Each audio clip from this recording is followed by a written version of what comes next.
கோலை ஊன்றே சினமெனும் சரக்கை ஏற்றி செறிகடல் ஓடும்போது மனமெனும் பாறை தாக்கி மறியும் போது அறிய உண்ணா உணைவுணும் உணர்வை நல்காய் ஒற்றியூர் உடைய கோவே ஒற்றியூர் உடைய கோவே.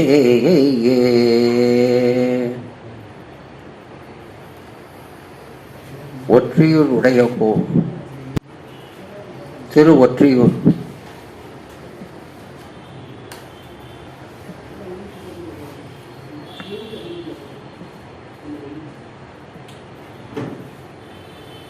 மனம் மனம் அது ஒரு இடத்துல நிற்காது. ஏன் மனம் ஏன் ஒரு இடத்துல நிற்காதுமா?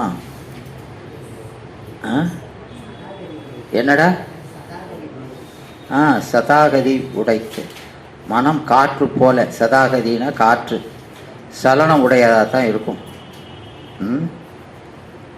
ஏன்னா அது இச்சை மயமானது. இச்சை ஒரு இடத்துல நமக்கு இருக்கிறதில்லை. அதனால அந்த அறிவு என்று சொல்லப்படுகின்ற மனமெனும் தோணி பற்றி மதிங்கிறது அறிவு என்று சொல்லக்கூடிய கோல், அது அந்த தோணியை தள்ளக்கூடிய சவல் தண்டை பார்க்க. அதில் சரக்கு, அதில் ஏற்றி வச்சிருக்க சரக்கு சினம் எனும் சரக்கு, கோபம். சரக்கை ஏற்றி இந்த பாசக்கடலாகிய பரப்பில், அந்த பிறவிங்கிற அந்த கடலில் அந்த தோணியை செலுத்தும் போது மதனெனும் பாறை தாக்கி, மதன்கிறது மன்மதன், மன்மதன். அது அந்த நம்ம திருவாசகத்தில் சொல்கிறாரையா, காமவான் சுரவின் வாய்ப்பட்டுன்னு. அதுபோல் அதை பாறைங்கிறாருங்க. பாறை தாக்க அந்த தோணி கீழ் மேலாக கவிழும்போது அப்போ பெருமானை நினைக்கக்கூடிய அறிவை தரணும். அங்கே அஞ்செழுத்துனாரு, இங்கே பெருமானுங்கிறார் இல்லையா? அதான் வித்தியாசம். அப்போது அடியேன் என்னை மறந்து உன்னை தியானிக்கின்ற அழிவை அடியேனுக்கு விரும்பி அழிப்பாயாக என்று அங்கே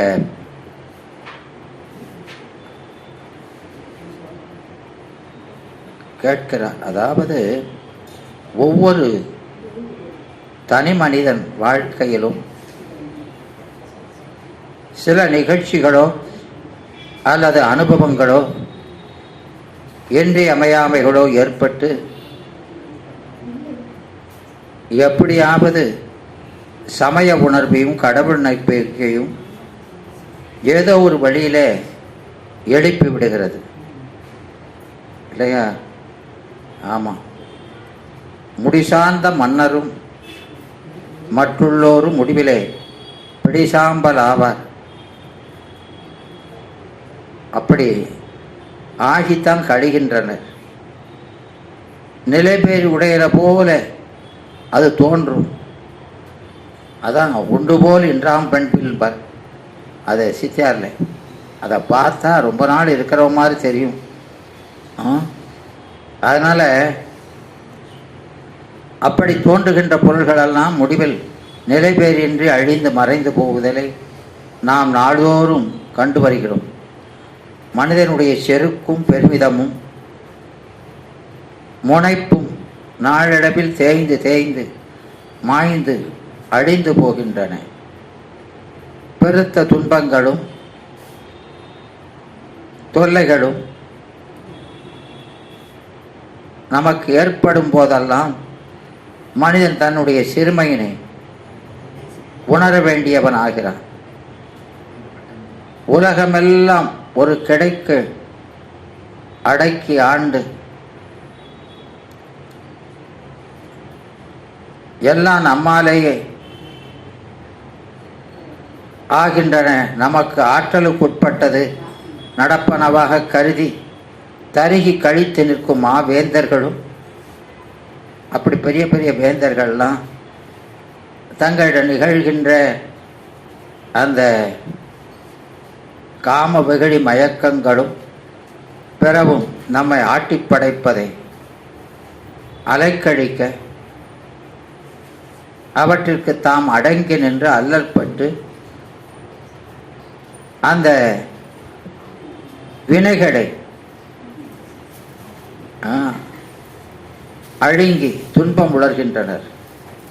தம்முடைய அறிவும் முயற்சியும் பிறவும் ஒரு வரையறைக்கு உட்பட்டனவே என்று உணர்கின்ற போதுதான் வரையறைக்கு உட்படாத ஒரு பேரறிவும் பேராற்றலும் பேரின்பமும் உடைய பரம்பொருளின் துணை அடைய நாம் முயல்கிறோம். அப்போது நமக்கு ஒன்றும் முடியலைங்கிறத உணரும் போது தான் அதை நினைக்கிறோமே தவிர, அது வினை வழி நடக்கும் பொழுது அது நம்மால் நடக்கிறதுன்னு நினச்சிக்கிட்டு இருக்கோம். நாம் பெருசாக ஒன்றும் முடியாமல் எல்லாம் ஃபெயிலியர் ஆகும்போது தான் ஓ நம்மகிட்ட ஒன்றும் இல்லை அப்படிங்கிறது அப்போ தான் தெரியுது. எனவே நாம் விரும்பி எதிர்பார்ப்பது ஒன்றாக நிகழ்வது பெரிதொன்றாக அமைந்து விடுகிறது. எத்தனை உயர்ந்த செல்வம் செல்வாக்குகள் பெற்றிருந்தவரும் ஒரு கனப்பொழுதில் செல்வம் போய் செல்வாக்கு இழந்து எல்லாருக்கும் துச்சமாக மதிக்கக்கூடிய ஒரு நிலையில் கொண்டு வந்து, அப்போது நாம் ஒரு மதிப்பான ஒரு இடத்துல இருக்கிறோம் அப்படின்னா அது நம்மால் இல்லை, பெருமானுடைய கருணை. ஒரு கனப்பொழுதில் நமக்குள்ள ஆமாம் அதை நினைக்கணும். அதனால் உலகில் மக்களாக பிறந்த அனைவருக்கும் ஏதேனும் ஒரு கவலை இல்லாமல் போகாது. ஏன்னா வினை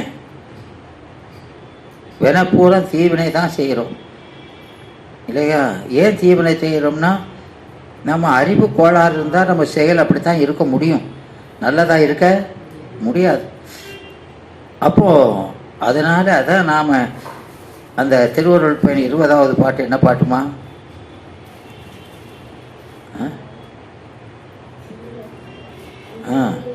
அன்றளவும் அளவொன்றில்லா இடராற்றும் உயிர் அந்தோ சொல்கிறாரா இல்லையா? அளவொன்றில்லா இடர், துன்பம் துன்பம் துன்பம். அதனால அந்த இந்த உலகம் ஒரு மருத்துவமனைன்னு சொன்னதுக்கப்புறம் இங்கே வந்து சுகமாக இருக்கலாமா? பேச்சுக்கே இடம் இல்லை. அந்த பேச்சுக்கே அதுதான் அவர் சொன்னது போல இந்த உடம்பு எதுக்கு வந்தது? இதாகித சூத்திரம். என்னது அப்படின்னா என்னம்மா? மருந்து மாத்திரையா? மருந்து பாட்டு மருந்து பாட்டுன்னா பிரச்சனை இல்லை. மருந்து பாட்டில் பற்றி யார் கவலைப்படுதா? மருந்து பாட்டில் பற்றி என்னைக்காவது கவலைப்பட்டிருக்காரு ஐயா? இப்போ நாம் கவலையெல்லாம் பட்டு தொலைக்கும், மருந்து பாட்டு மாதிரி நினைக்கி போகலையே இல்லையா? இதாகித சூத்திரம்னா என்ப துன்பத்தை அனுபவிக்கக்கூடிய பாத்திரம். இடும்பைக்கு இடும்பை, இடும்பைக்கு இடும்பை, துன்பத்தை போட்டு வைக்கிற பை ஔவையார் சொல்கிறாங்க. அதை வள்ளுவர் என்ன சொல்கிறாரு? இலக்கம், இலக்கு, இலக்குன்னு என்னது? டார்கெட்டு. இலக்குன்னா டார்கெட்டு. இந்த உடம்பு இடும்பைக்கு இலக்கு, இடும்பைக்கு இலக்கு என்று கலக்கத்தை கையாரா கொள்ளாதான் மேல் அப்படிங்கிறார். மேலோர்கள் இந்த உடம்பு துன்பத்தை அனுபவிப்பதற்கான இலக்கு. இலக்குன்னா தெரியுங்களா? இலக்கு.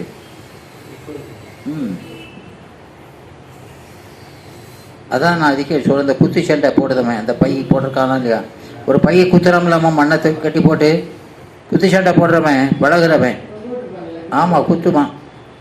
அதுக்கு என் மேலே எனக்கு குத்தனா வலிக்குதுன்னு சொல்ல முடியுமா? குத்தத்தான் போட்டிருக்கான். அதை அந்த பை போட்டிருக்கதே, என்னை குத்திக்கிட்டு இருக்க, எனக்கு மேலெல்லாம் வலிக்குது அப்படின்னு சொன்னால், உனக்கு போட்டிருக்கதே அதுக்கு தானே இல்லையா? அது மாதிரி தான் நாம் இந்த உடம்பே துன்பத்தை அனுபவிக்கத்தான் வந்திருக்குது. அது அப்பசாமி அருமையாக பாடுறாரு இல்லையா? அவர் ரொம்ப மனம் நொந்து பாடுறாரு. என்னை படைத்தினலே, என்ன பெருமான் என்ன படைக்கலைன்னா இந்த துன்பத்துக்கு யார் இலக்காவாருங்க? துன்பத்தை அனுபவிக்கிறதுக்குன்னே பெருமான் இவரை படைச்சாருன்னு சொல்கிறாரு. அப்போ எவ்வளவு துன்பம் அனுபவிச்சிருப்பார்? அவ்வளவு வந்து பாடுறாருமா. துன்பார் சுமப்பார், என்னை படைத்தினலே துன்பார் சுமப்பார். துன்பத்தெல்லாம் யார் சுமப்பா? அந்த துன்பத்தை சுமக்கிறதுக்கே என்னை பெருமான் படைச்சிருக்கிறாங்கிறார். அதனால் இந்த ஒவ்வொருத்தரும் ஏதாவது ஒரு கவலை தானே. என்னது கவலைன்னு என்ன சார்? ஐயா மயில் சார், மயில்சாமி யாரு சொன்னாப்படி? யாருமா சொன்னாப்படி? இவருக்கு பேரை மாத்தினாங்க, மயில்சாமின்னு வைங்க. நேயர்கள் விருப்பம் என்னம்மா? ஓ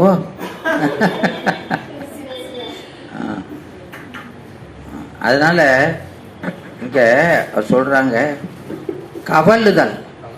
கவலைன்னானது கவலுதலை செய்வது. உங்களை அப்படியே மூடிடுது. கவலை வந்தா மூடிடுது. நம்ம அறிவு ஆமாம் வேலை செய்யாது, அதுக்குள்ளே முங்கிடுது. அதனால் இங்கே அன்ன விசாரம்,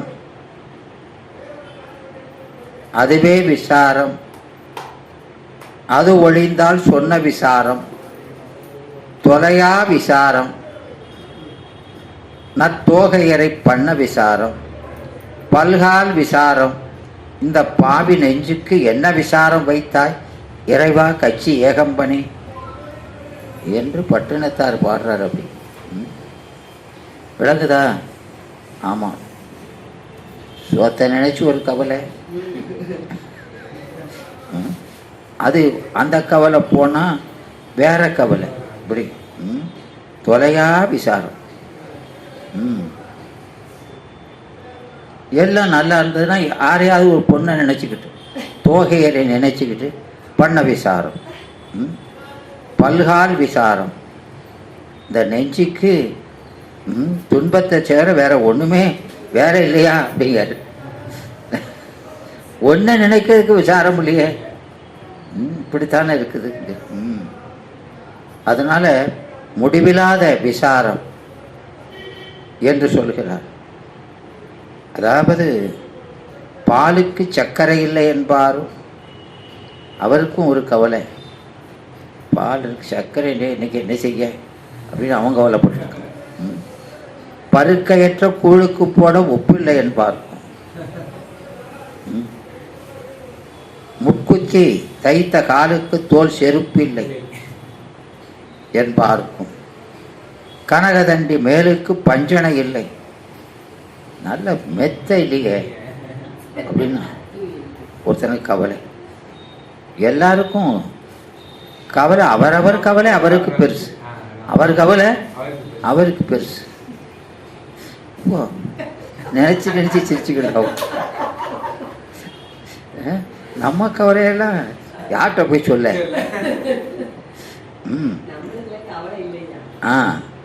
கவலை தீர நாம கவலை நமக்கு தீரணும்னா பெருமான் திருவடியை தான் நினைக்கணுங்கிறார். வாழ்க்கையில் ஏற்படும் மனக்கவலையை போக்கிக் கொள்ள சமய உணர்வு கடவுள் நம்பிக்கையுமே துணை புரியும். இறைவனை வழிபடுவதன் மூலம் நம் கவலைகள் நீங்குகின்றன. ஏன்னா இந்த கவலைங்கிறது நம்ம வினை செஞ்சுருக்கோதா அதே போல் வந்துக்கிட்டே தான் இருக்கும்.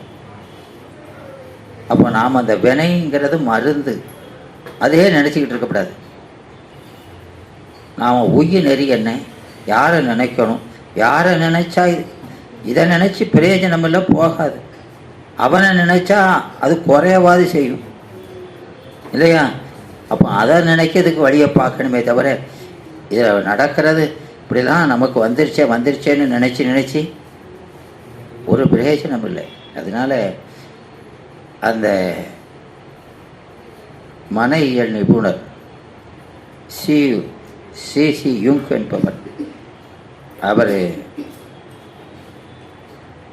30 ஆண்டுகளாக இந்த கவலைனா என்ன, எதனால் வருதுன்னு பெரிய ஆராய்ச்சி பண்ணி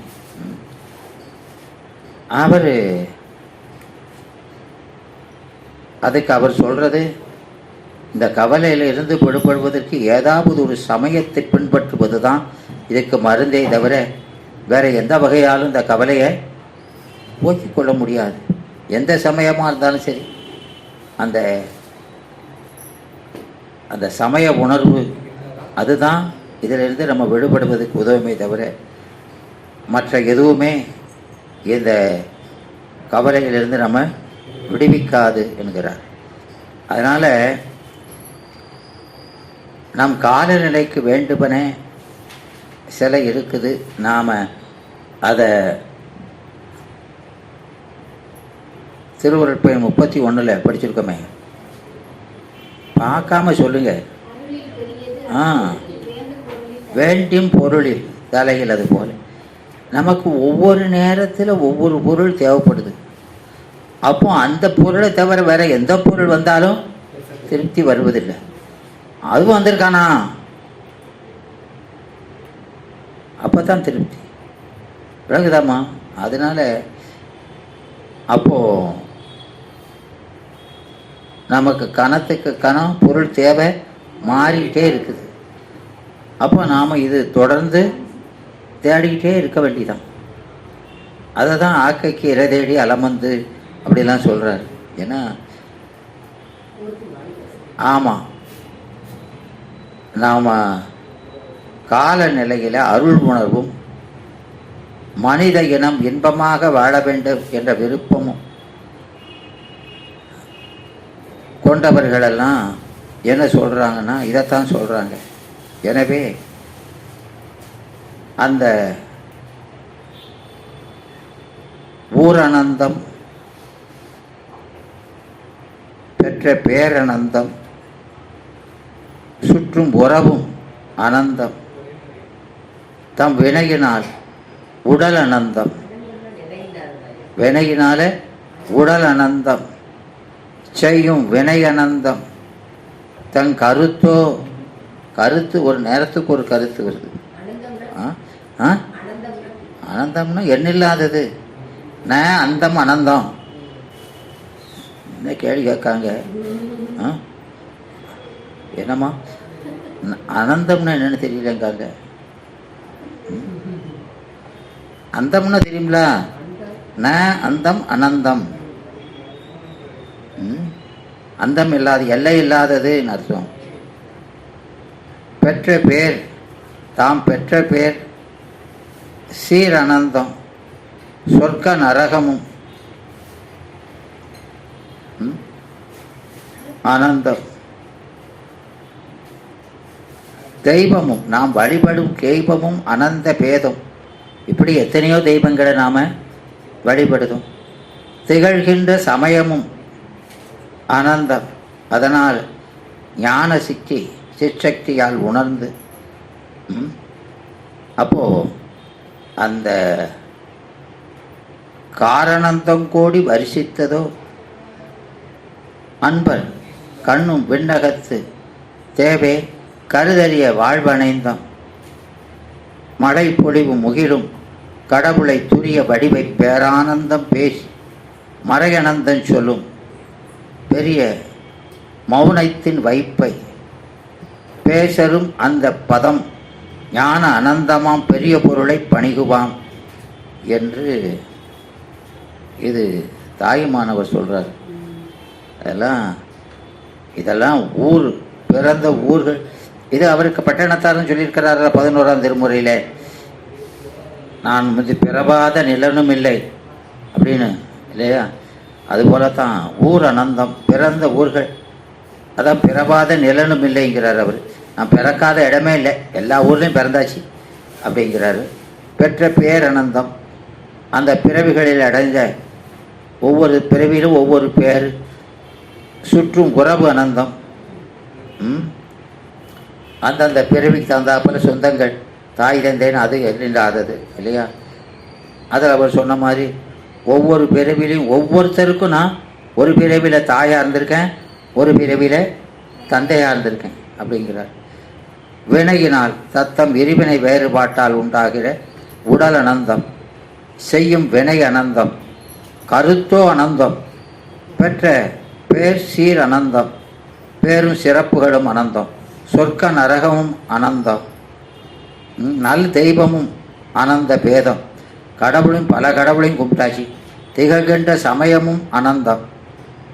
அதனால் இப்படி அநேக விதமாக போயிட்டுருக்கோம். அனந்த கோடி கார் வருஷித்தது என, அதாவது அனைந்த கோடான கோடி மேகங்கள் ஒரு சேர திரண்டு மழை பொழிந்தது போல அன்பர் கண்ணும் வெண்ணும் தேக்க, அடி தேக்க, அடியார்களுடைய கண்ணும் இதயாகமும் நிறையும்படி கருதறிய ஆனந்த மழை பொழியும் முகில். இப்படியெல்லாம் அவ்வளவு துன்பம் இருந்தாலும்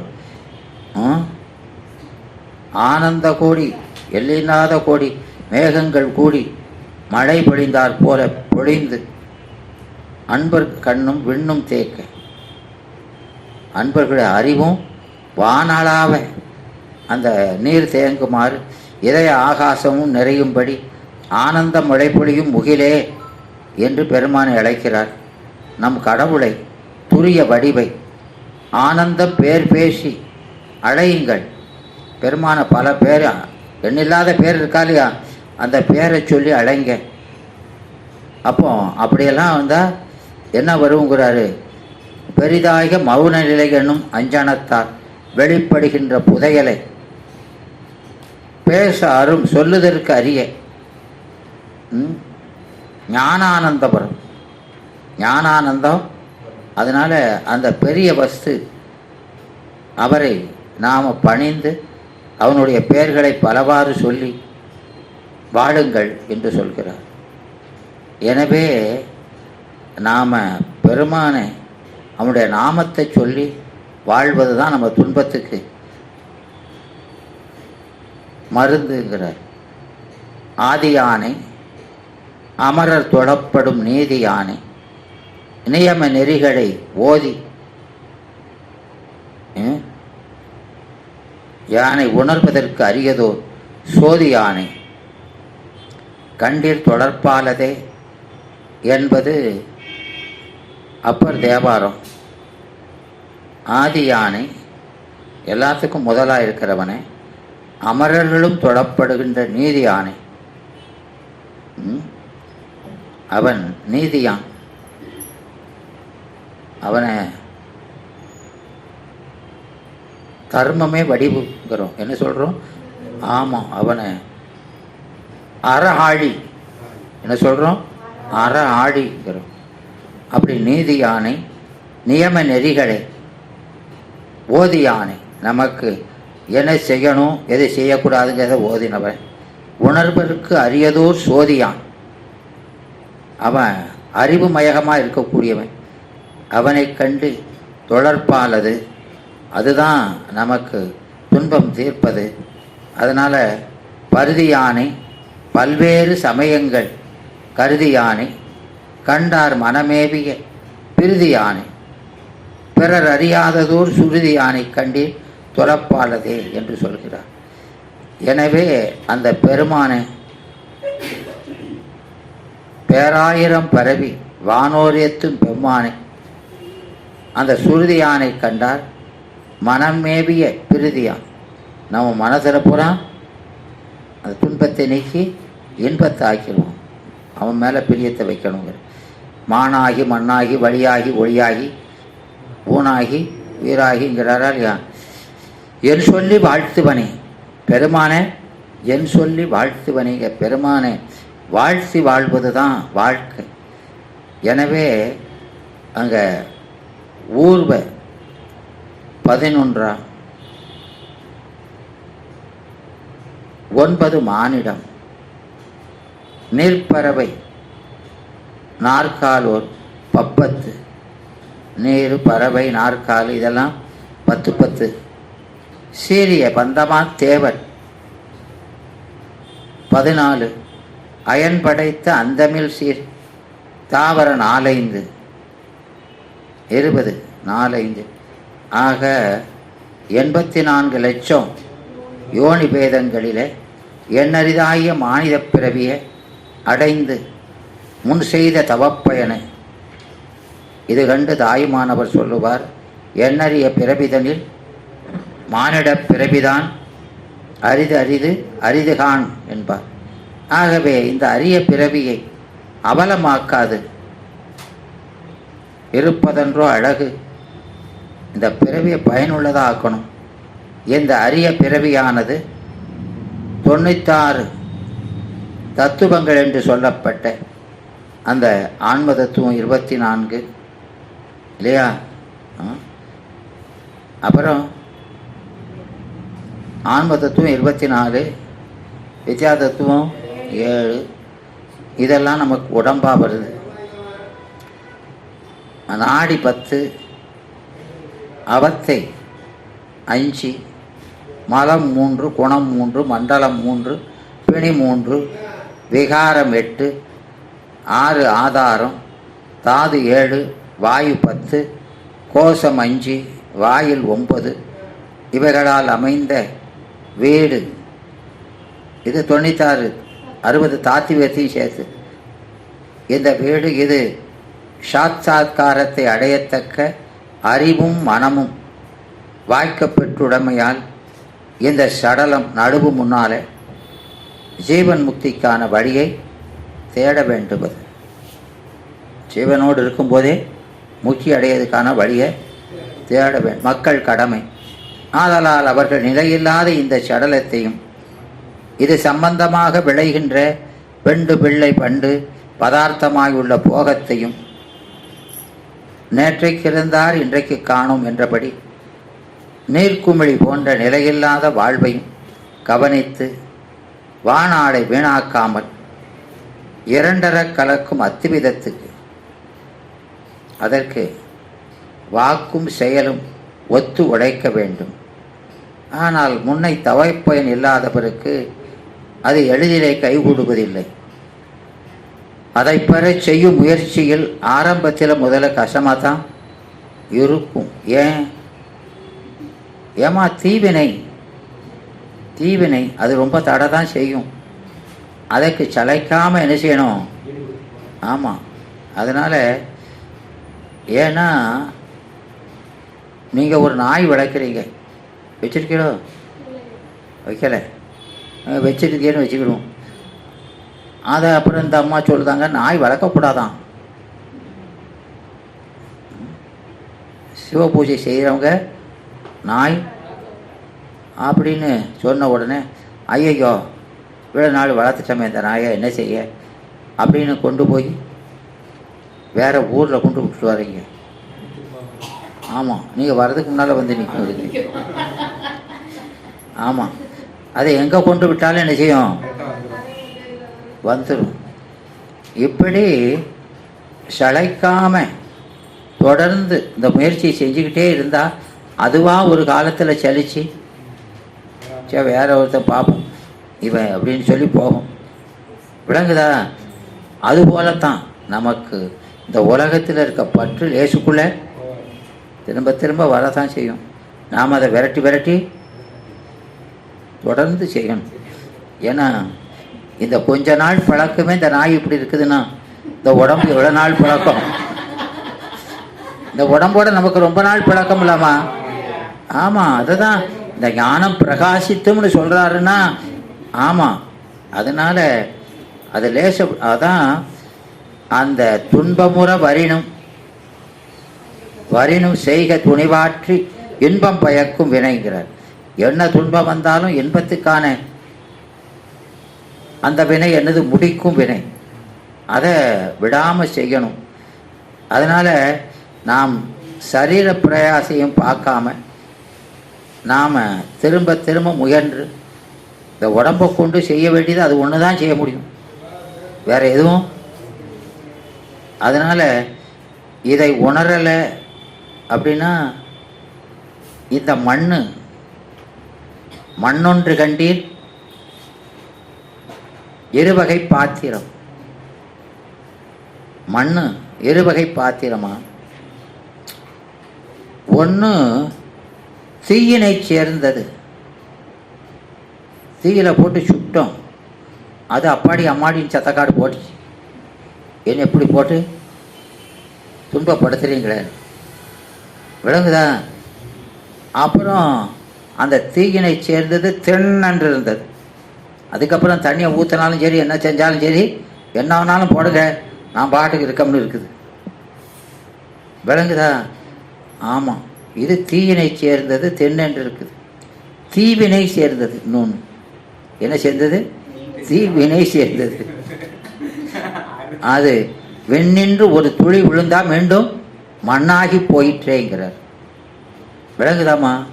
அப்படி ஆயிடக்கூடாது.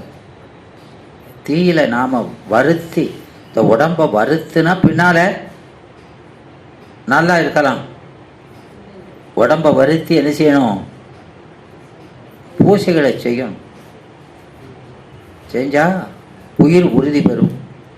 அதுக்கப்புறம் உங்கள் உடம்புக்கு என்ன வந்தாலும் அது கண்டுக்கிடாது. விளங்குதாம்மா? முதல்ல கஷ்டமாக தான் இருக்கும், ஆனால் அதை செய்யிட்டீங்கன்னா அதுக்கப்புறம் உங்களுக்கு எந்த நாளும் துன்பமே வராது. எது வந்தாலும் எப்படி இருப்பீங்க? பெருமானை பற்றிக்கிட்டு ஏமாப்போம் பிணி அறியும், ஏமாப்போம் பிணி அறியும் அப்படின்னு ஆயிரும். பெருமானையே நினச்சிக்கிட்டு இருந்த பிறகு எங்கே வரேன்? அதனால் முதல்ல அது கஷ்டமாக தான் இருக்கும்.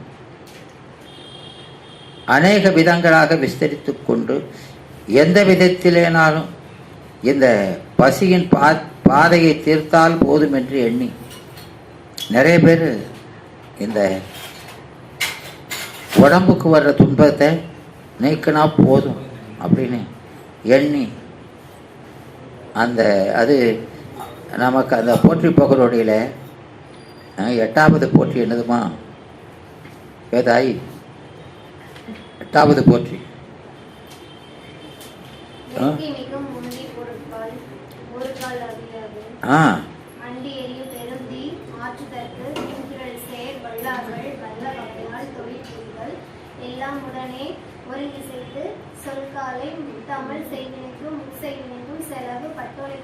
ஆமாம், அப்படி சொல்கிறாரா இல்லையா?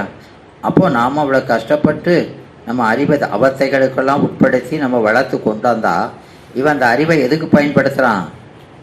அடுத்தவனை வஞ்சித்து உடலை வயிற்றை நிரப்புறது இல்லையா? அந்த வயிறு எப்பமாவது நிரம்புமா? ஒரு காலம் நிரப்பாது. அது கொஞ்ச நேரம் குடிதான் பழுடி தூரா பெருங்குழின்னு சொல்கிறாரா இல்லையா? ஆமாம், அதனால அவர் ஒரு கால் அபியாது மண்டி எரியும். இன்னும் கொடுன்னு தான் சொல்லுமே தவிர போதும்னு அந்த பெருந்தீயை மாற்றுறதுக்கு, அந்த பெருந்தீயை மாற்றுதலுக்குன்னா அதை தனிச்சிடலாம்னு நினைக்கான். இந்த பசிங்க தீயை தனிச்சிடலாம்னு நினச்சி முயற்சி பண்ணுதான். அது ஒரு காலம் தனியவே.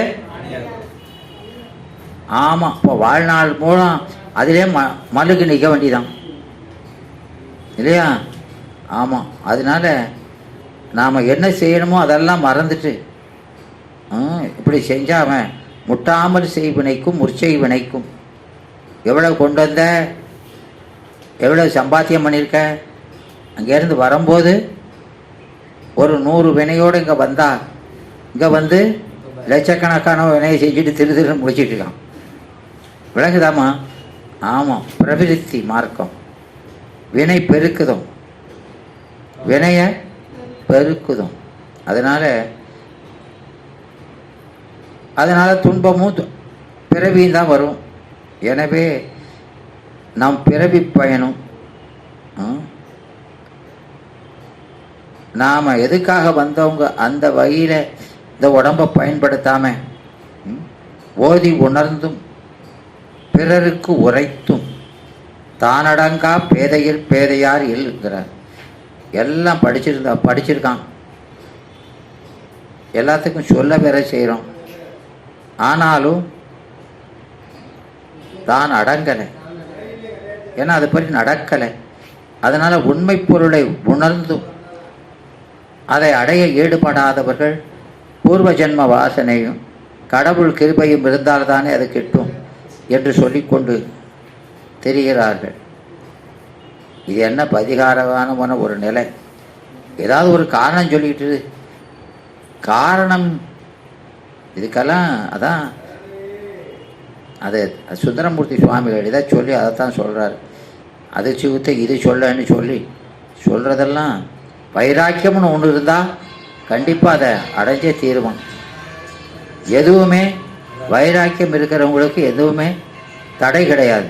அதனால் இந்த ஆராயும் இடத்து அத்தகையோர்கள் அல்லவா அல்லும் பகலும் பலவிதமான எண்ணங்களை உடையவர்களாய் சாகும் அளவு கடந்த துன்பத்தை அனுபவிப்பவர்களாய் அவமான சுகத்தை அடைதற்குரிய புருஷார்த்தங்கமாக நினைத்து அதுதான் மோட்சம் என நிச்சயிப்பவர்கள். அதாவது நாம் நினைச்சது நடந்தால் போதும், உடம்பு சுகமாக இருந்தால் போதும் அப்படின்னு நினச்சி அதான் அவங்களுடைய குறிக்கோளாக வச்சுட்டு இருக்காங்க. நம்ம உயிர்னு ஒன்று இருக்குது, அதுக்கு நாம் அதை நம்ம இதில் சொல்கிறார்கள் அந்த திருவருள் பயனில் தற்கேடர், அவங்களாம் தற்கேடர். ஆமாம். எனவே அப்படி நமக்கு நாமே கேடு செய்து கொண்டு அதனால் எந்த பிறவி போனால் அடுத்தாப்பில் ஒரு பிறவி வருமா இதே மாதிரி வாய்க்குமான்னு சொல்ல முடியாதுன்னு தாய்மானவர் சொல்கிறார்.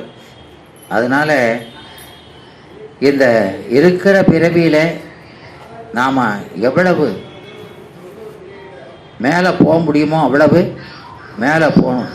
எனவே அந்த மண்ணால் வணையப்பட்ட பாத்திரங்கள் எல்லாம் கடைசியில் மண்ணு தான், கடைசியில் மண்ணு தான். மண்ணையன்றி அந்த பாத்திரங்களை செய்ய முடியாது. முன்னும் பின்னும் இடையிலும் இருப்பது அந்த மண்ணு தான். முதல்ல துவக்கும் போது இருக்கிறது மண்ணு தான் இல்லையா? கடைசியில் முடியும் போது மண்ணு தான், இடையிலையும் மண்ணு தான். ஆனால் இடையில ஒரு உருவமாக அமைஞ்சிருக்குது, இடையில ஒரு பாத்திர உருவமாக அமைஞ்சிருக்கு இல்லையா? பகவை பாத்திரங்களாக இருந்து பல தொழிலுக்கு பயன்பட்டு கடைசியில் பழையபடி அது மண்ணாத்தான் மாறுது. அதுபோல முன்னும் பின்னும் இடையிலும் இல்லையா? முன்னையும் சரி பின்னையும் சரி இடையிலையும் சரி அந்த மண்ணில் அந்த பாத்திரத்தில் மண்ணுக்கும் அந்த பாத்திரத்துக்கும் என்ன சம்பந்தம்? மண்ணுக்கும் பாத்திரத்துக்கு என்னம்மா சம்பந்தம்? என்னம்மா மண்ணுக்கும் பாத்திரத்துக்குள்ள சம்பந்தம் என்ன?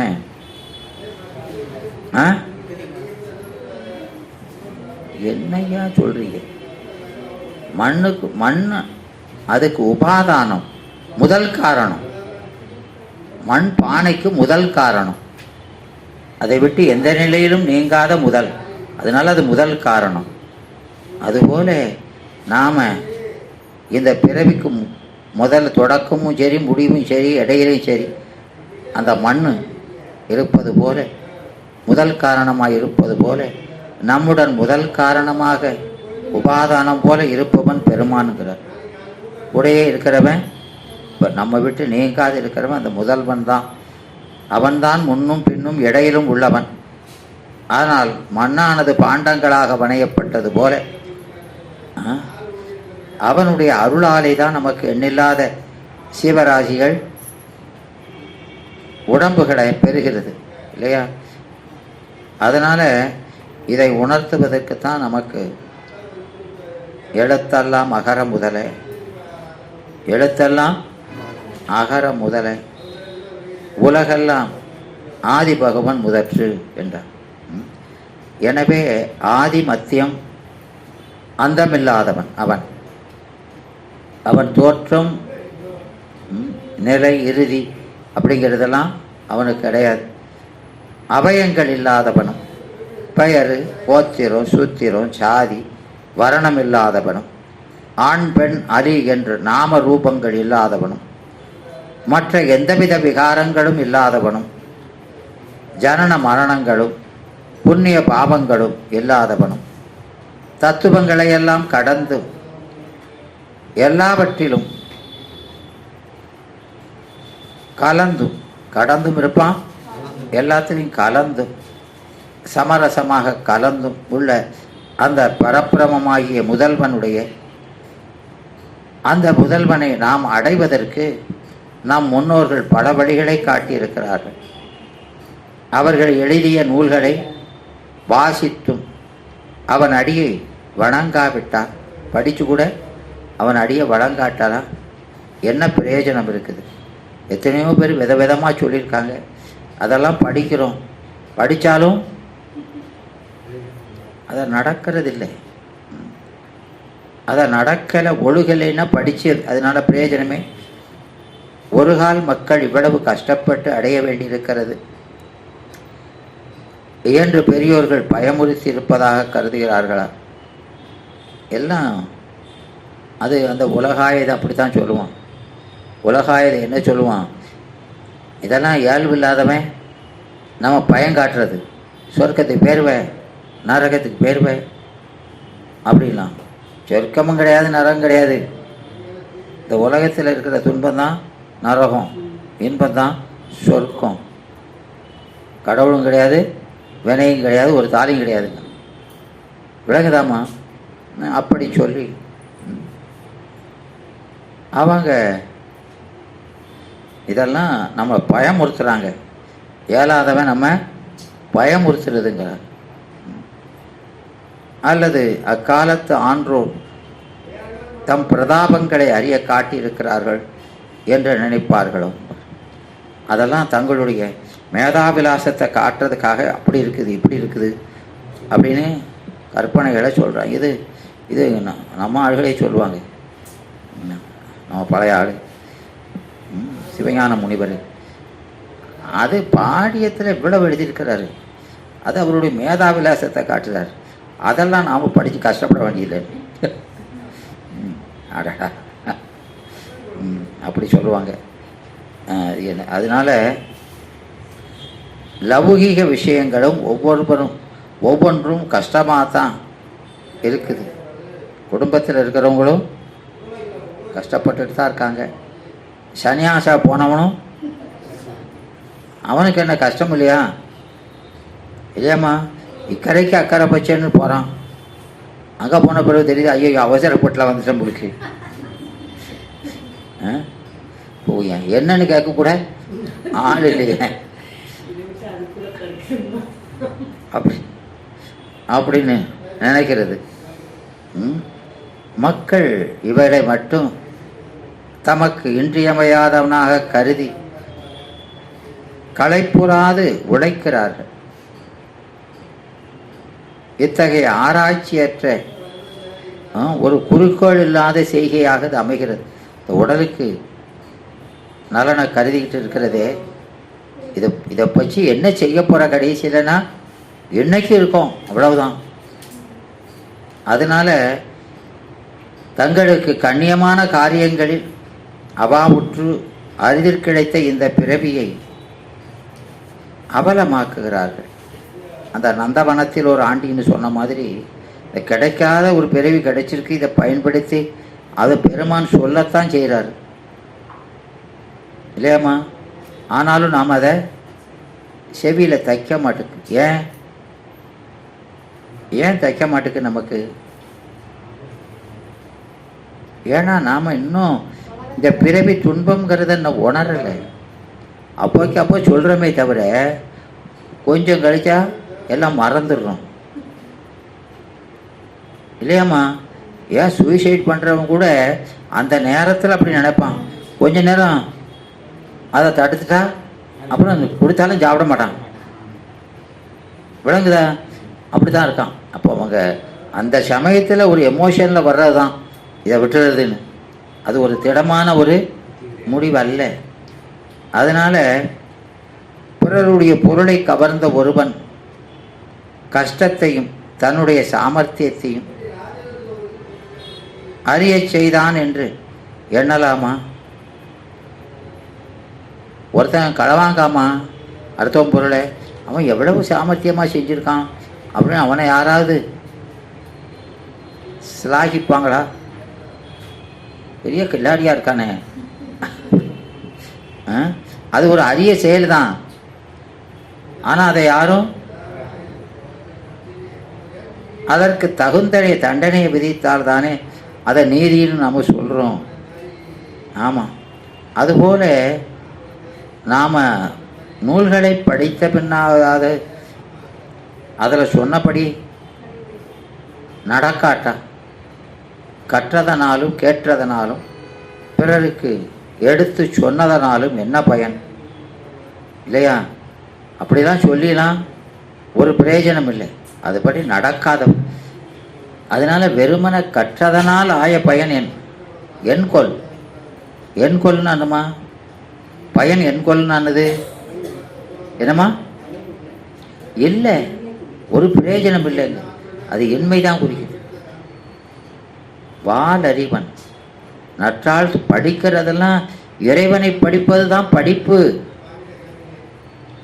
விளங்குதா? மற்றதெல்லாம் தடிப்பு தான், மற்றதெல்லாம் தடிப்பு. அப்போ நாம் யாரை உணர்ந்தா இந்த பிறவி அருமோ அவனை அறியாமல் மற்றதெல்லாம் அறிஞ்சு பிரயோஜனம் இல்லை. புரியுதாடா? ஆமாம், அவனை தெளிவாக அறியணும். அதுதான் நாம் அன்னைக்கு சொன்ன மாதிரி அந்த சிறுத்தொண்ட நாயனார் இதில் சொல்கிறாரா இல்லையா? சிறுத்தொண்ட நாயனார் கதை இருக்கலாமா? அதில் சொல்கிறாரு. யார் சொல்கிறா? என்னம்மா? என்ன சொல்கிறாரு?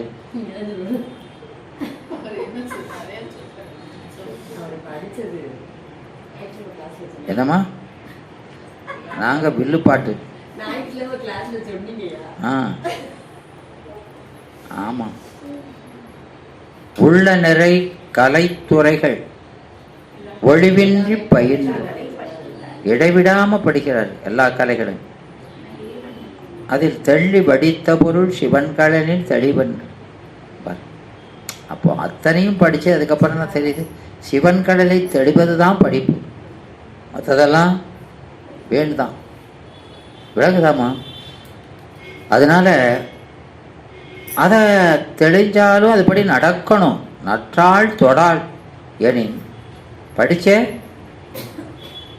பிரயோஜனம் இல்லை. அப்போ அவனுடைய தாளை தொடுவதற்கு தான் நம்ம பிறந்திருக்கோம், தாளை தொடுவதற்கு தான் பிறந்திருக்கோம்.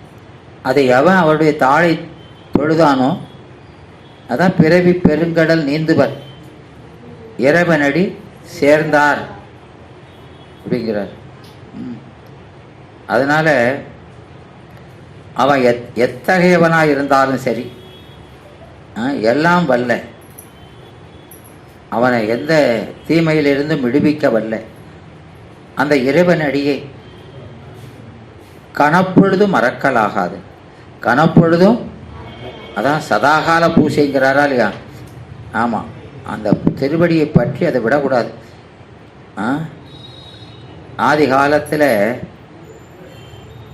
அல்லிலும் பகலிலும் தேவராலும் நரராலும் அழிவில்லாத வரத்தை அரிதில் பெற்ற அசுரனாகிய இரணியன் எல்லா உயிர்களையும் இம்சித்து தன் இஷ்டம் போல் நடந்ததுமன்றி எல்லாம் வல்ல கருணாநிதி ஆகி அந்த இறைவனையும் மறந்து இருமாந்து இருந்ததனால் அதனால் அவன் என்னானா இரணியனை வதம் செய்தாரா இல்லையா? ஆமாம், அவர் துன்பப்பட்டார். ஆகலின் யாவும் வல்லவனாகிய இறைவனை அணுதினையும் நம் மனத்தை விட்டு அகலாதிருக்க அவனை வழிபாடாது செய்து கொண்டே இருக்க வேண்டும். பக்தர்களுடைய இதயமே கடவுளுடைய வாசஸ்தலமாக சொல்லப்பட்டிருக்கிறது. நம்ம இதயம்தான் பெருமான் இருக்க உள்ளம் பெருங்கோயில், உள்ளம் பெருங்கோயில். அதனால அத்தகைய உண்மைகளை எல்லாம் ஐயம் திருபெற உணரவல்ல நாம் எவரும் அந்த இறைவனை நம் இதயத்தில் இருத்துவோமாகி அந்த பெருமான் எப்போதும் அங்கே சுடர் விட்டுடன் எங்கள் ஜோதிங்கிறார். எப்போது நம்ம நெஞ்சிலவன் ஆமாம் ஏத்தாது இருந்தறியேன், ஏத்தாது இருந்தறியேங்கிறார். எனவே எத்தகைய கொடிய எண்ணங்களையும் செய்கைகளையும் அனுஷ்டித்தவராய் இருந்தாலும் அதெல்லாம் அந்த திருவிளையாடல் புராணத்தில் சொல்கிறாரா இல்லையா? அந்த ஒரு கொடிய பாபங்கள்லாம் செய்கிறான், மாபாதகம்லாம் செய்கிறான். அவன் கூட கடைசியில் திருந்திட்டான்னா அவனுக்கு பெருமான் அருள் செய்கிறாரா இல்லையா? அதனால் எவ்வளவு கொடிய எண்ணங்கள் செய்கைகள் உடையவராக இருந்தாலும் சரிதான், ரூபமற்றதாய் காண்பதற்கு அரியதாய் எங்கும் பிரகாசமாய் உலகத்துக்கு மூல காரணமாய் விளங்கா நின்ற அந்த பரப்பிரமத்தின் அருளால் நாம் பாவங்களை போக்கிக் கொள்வது மட்டுமல்லாமல் இடையறாத இன்பத்திலே ஆழ்ந்து இறுதியிலே என்றும் மாறாத அந்த சிவபோகத்தை அத்துவித பதவியையும் அவசியம் அடைவோம். இதற்கு திருட்டாந்தம் சிவன் அடியார்கள் அவர்கள் அவரவர் கொள்கைப்படி அவர்களுக்கு கடவுள் காட்சி கொடுத்து மோட்சம் அளித்திருக்கிறார் என்பது அது முதுமொழியிலும் சொல்லப்பட்டிருக்கிறது. எனவே இந்த மலர்மிசை ஏகினான்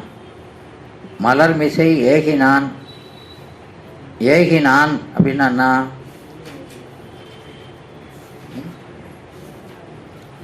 மலர்மிசை ஏகினான். மலர் எது, மிசை எது?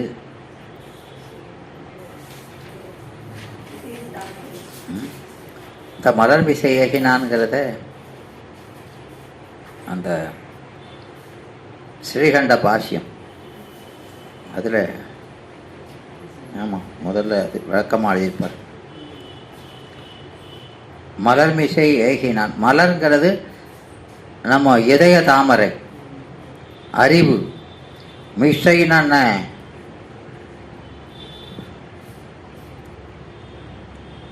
மிசைனா மேலே, மிசைனா மேல்.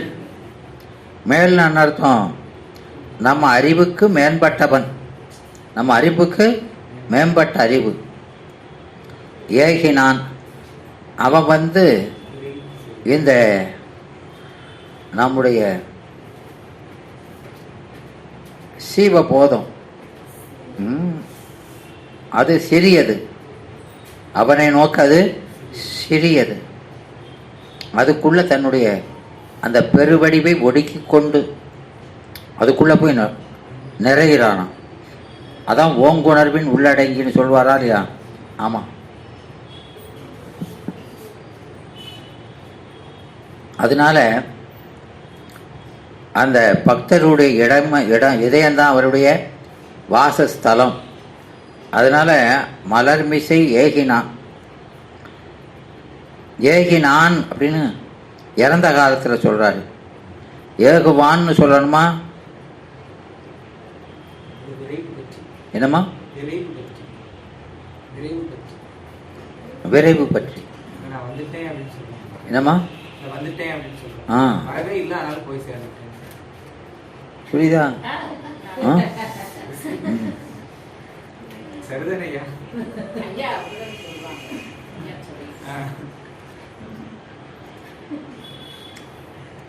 அது அப்படி சொல்றது பரிமேலழகர் சொல்றது. சிவஞான முனிவர் அது அப்படி இல்லை அப்படிங்காரு. என்ன சொல்றாரு? அது அப்படி இல்லை, அவன் போனாலாயா வரணும். என்ன போனவன் தான் இங்க, அவன் போனால வரணும். அவன் போனா இவன் போயிடுவானே, அவன் போனா. அதனால அவன் எப்போது இருக்க போல இறந்த காலத்தில் சொல்லணும்னு இலக்கணம், அதனால சொல்லியிருக்காரு அப்படிங்காரு.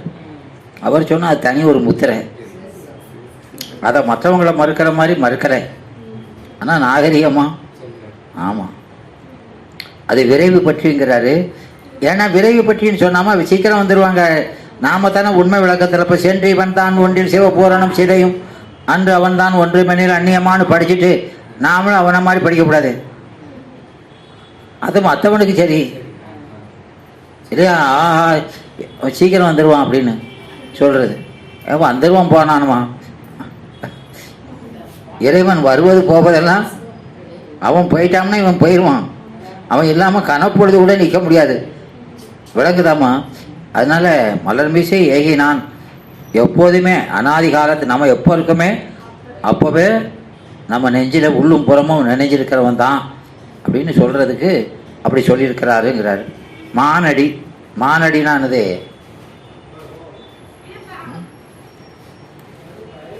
மானடி, ஏகினான் அடி, ஏகினானுடைய அடி மானடி. மானடினானது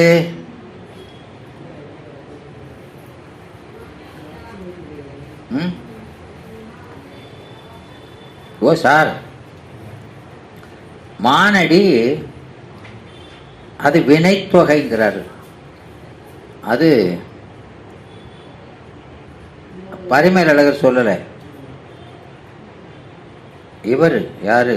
ரத்ன கவிராயர், காரி ரத்ன கவிராயர் சொல்றாரு. மானடி என்றது வினைத்தொகை. அவன் நாம அனாதி கேவலத்திலிருந்தே நம்ம மாட்சிமைப்படுத்தி கொண்டிருக்கிறோம். படுத்துகிறான் படுத்துவான் அப்படிங்காரு. அதனால அது மானடி வினைத்தொகைன்னு சொல்லணும். பாருங்க, இவர் சொல்லாதது அவர் சொல்றாரு. எப்படி சொன்னாலும் ஒரு சிறப்பு தானே, நாம எல்லா சிறப்பையும் எடுத்துக்கிடணுமா இல்லையா? பெருமானுடைய திருவடி அப்படிப்பட்டது.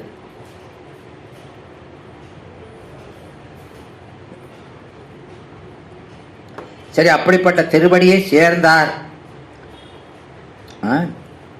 சேர்ந்தானா இப்பதான் போகக்கூடாது வந்தக்கூடாதுன்னு சொல்லக்கூடாதுன்னு இருக்கோம். பிறகு சேர்ந்தார்னா என்ன? உணர்ந்தார். அவன் சேர்ந்தார் என்பது உணர்தல். உணர்ந்தார். நிலமிசை, எந்த நிலம்? இங்க நிலம் என்றது சிவபுரம். சிவபுரத்து அந்த புறத்துக்கு போயிருக்கா? அந்த புறத்துக்கு போயிருக்கோம். அந்த புறத்துக்கு போயிருக்கோம். சிவபுரத்துக்கு போயிருக்கா? என்னம்மா உங்க வீட்டில் அந்த புறம் இருக்கா? இல்லையம்மா, போச்சா?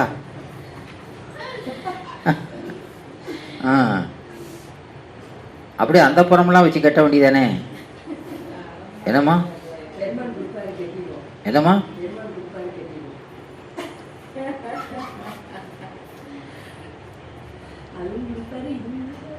நமக்கு அந்த புறம், நமக்கு அந்த புறம், நமக்கு சிவபுரம் தானே வேணும். நமக்கு இந்த புறம், இந்த புறம் வேண்டாம். நமக்கு என்ன வேணும்? அந்த புறம் தான் வேணும். அதனால இங்க நிலமிசை என்பது அந்த பெருந்துறை, சிவபுரம் சொல்றது அந்த பெருந்துறை. நிலமிசை நீடு, நீடு வாழ்வு.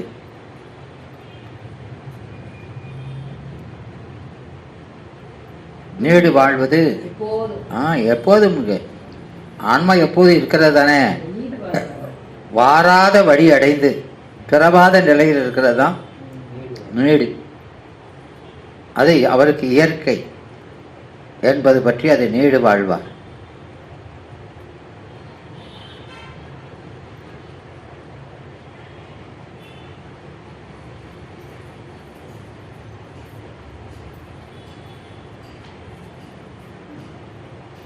எனவே அந்த அண்ட சராசங்களை எல்லாத்தையும் வியாபித்திருக்கிற சர்வ வியாபியாய் உள்ளும் புறமும் ஔபஷ்ய லேடிகமாக வியாபித்திருக்கிற பெருமான் வியாபித்து அவைகளில் ஆசையோ அருவருப்பும் அற்ற கடவுள், அது விருப்பு வெறுப்பற்றவர், அனாதியாய் இருக்கக்கூடிய பக்தியை உடைய மனமாகிய வலைக்கே கட்டுப்படுவார்.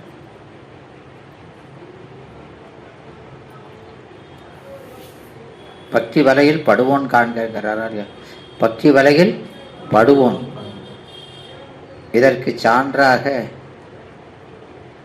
ஏகப்பட்ட கதைகள் புராணங்களில் சொல்லியிருக்கிறாங்க. இளம் பிராயத்தை உடையவனும்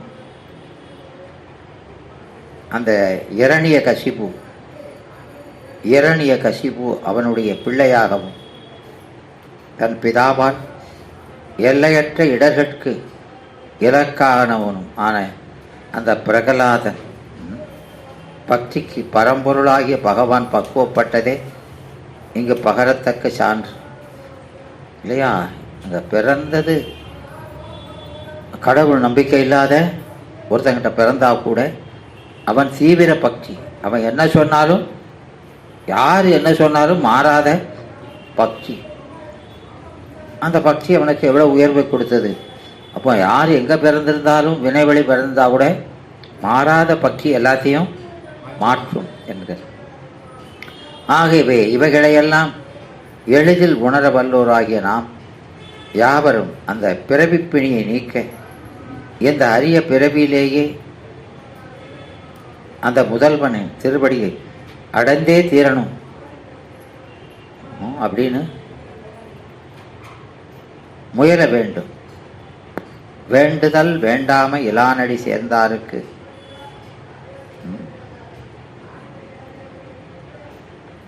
அவருக்குத்தான் அந்த மனக்கவலை ஆண்டும் இடும்பையில்ங்கிறார்.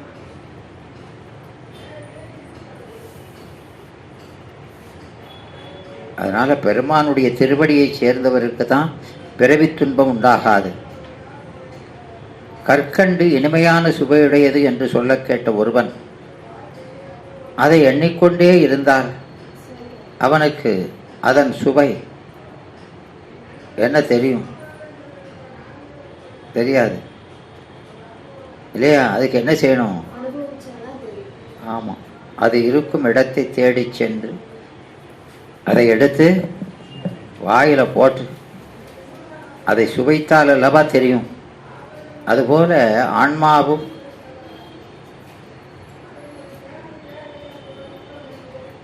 பரமான்மாவையும் உள்ளபடி அறிந்து படிக்கிறோம். அவ யாரு நம்ம யாரெல்லாம் அதெல்லாம் படித்து ஏதோ தத்துவங்களையெல்லாம் அடக்கி பெருகு சோபானம் எனும் தத்துவ படிகள் ஏறி இவையெல்லாம் படிப்படியாக உதறி அதற்குரிய முறையை அபியாசம் செய்கிறது. அது அந்த சிபி 81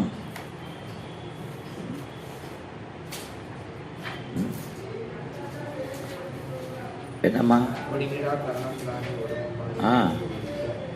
ஒடுங்கிடா கரணம் தானே ஒடுங்குமாறு உணர்ந்து ஒடுக்க ஒடுக்கும். ஏனெனில் நின்றது ஒடுங்கிடானா என்ன தத்துவங்கள்? நின்றது உட்கார்ந்த தத்துவம், நிற்கிற தத்துவம், படுத்த தத்துவம்னு தத்துவங்கள் 3 நிலையில் இருக்குதம்மா. இது இருக்கிற தத்துவம், இதெல்லாம் நிற்கிற தத்துவம், இதெல்லாம் படுத்த தத்துவம் அப்படின்னு 3 பிரிவாக வச்சிருக்கோடா. ஆ தத்துவம் மூணா இருக்குது யார் அப்படி இல்லை. ஆ சுத்த தத்துவம் அசுத்த தத்துவம் கலப்பு தத்துவம்னு இருக்குது. ஆனா சரி. இந்த மூணா இருக்கு, இந்த மூணா இல்லை. அப்போ நின்றதுன்னு சொல்லியிருக்க. வினை நுகர்வதற்கு என்னம்மா?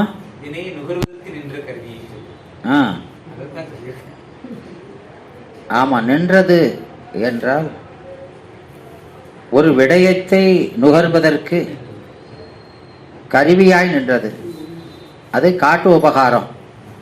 பெருமான் அந்த கருவிகளை இயக்கி நாம் அதை அறியணும்னு விதி இருந்தால் அதுக்கு தகுந்தாப்புல தத்துவங்களை இயக்கி அதை அறிகிற அறிவை முதல்ல கொடுக்குறானா இல்லையா? அப்போ அவனால் அந்த கருவிகள் இயக்கப்படுறன. அவனால் அந்த கருவிகள் எந்த விடயத்தை நாம் நுகரணுமோ அதுக்காக எவ்வளவு நுகரணும், எதை நுகரணும், எவ்வளோ நேரம் நுகரணுங்கிறது தகுந்தாப்புல அவன் அந்த கருவியை இயக்குறான். அப்படி அவனால் இயக்கப்பட்டு நின்ற கருவிகள் அதான் நுகர்ச்சிக்கு கருவியாய் நின்றது. அது ஒடுங்காது, போகாது. நீ இதை நுகரணும்னு அவன்தான். அப்போ அது இருக்கும். நீங்கள் என்ன செய்யணும்? நீ நிற்கணும்னா நில்லப்பா, நீ நின்றுடு, விளக்கு மாதிரி நில்லு. நான் இந்த விளக்கு மாதிரி சேரலைன்னு நீ என்ன செய்யணும்? பெருமான் திருவடியை பற்றிக்கிட்டு நிற்கணும். அது நிற்கத்தான் செய்யும். அது விளக்காக இருக்கிறது எரிஞ்சுக்கிட்டு கிடக்கும். அந்த வினைக்கு தூரம் அந்த விடயத்தை அறிவதுக்கு தகுந்தாப்புல விளக்கு எரிஞ்சுக்கிட்டு தான் இருக்கும். நீ என்ன செய்யப்படாது? அதை சேரப்படாது. நீ திருவருளை சேர்ந்து பெருமானெல்லாம் அறியணும்னு நடிச்சிட்டு இருக்க. விளங்குதா? நீ விடைய வென்றுலாம் நிற்கணும். அதனால் நீ அதை வேறாய் கண்டு ஒடுங்கணும். வேறாய் கண்டு சிவத்தில் ஒடுங்கணும். அது அப்போ தான். ஆமாம், பொற்புறு கருவியாவும் புடராமே அதீதம் என்று தோன்றாமே. கருவியை விட்டு சேராமலும் அதனால் அதீதமும் வராமல் இருக்கும். கருவியை விட்டால் நமக்கு கேவலம் வந்துருமா இல்லையா? கேவலமும் வராவுக்கம் இருக்கணும்.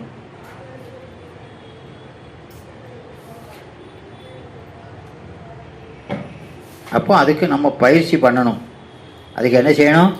பயிற்சி பண்ணணும். ஒரே நாளில் வராது. பூசை செஞ்சு செஞ்சு அதிலிருந்து விலகி விலகி கொஞ்சம் கொஞ்சமாக விலகி சென்று சென்று அணுவாய் தேய்ந்து தேய்ந்துங்கிறாரா இல்லையா? ஆமாம், அதான் அப்பியாசம். அப்பியாசம்னானது திரும்ப திரும்ப செய்கிறது, பயிற்சி. அப்பியாசம்னானது பயிற்சி. சிவ பூஜையில் அதைத்தானே செய்கிறீங்க. செய்கிறீங்களா இல்லையா? செய்கிறோம், என்னமோ செய்கிறோம். ஏமா சரியா? என்னமோ போறாராம். ஆமாம், அந்த பயிற்சி செஞ்சு செஞ்சு கொஞ்சம் கொஞ்சமாக மாறணும்.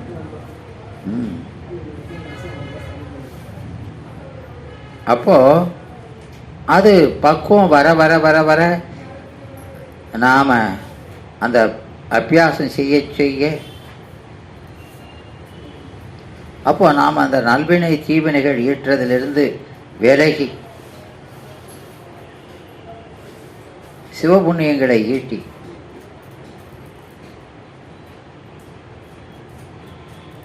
அறிவிலை துலக்கம் பெறுகிறோம். அறிவிலை துலக்கம் பெறுகிறோம். இறைவனோடு நெருங்கிக்கிட்டே இருக்கும்.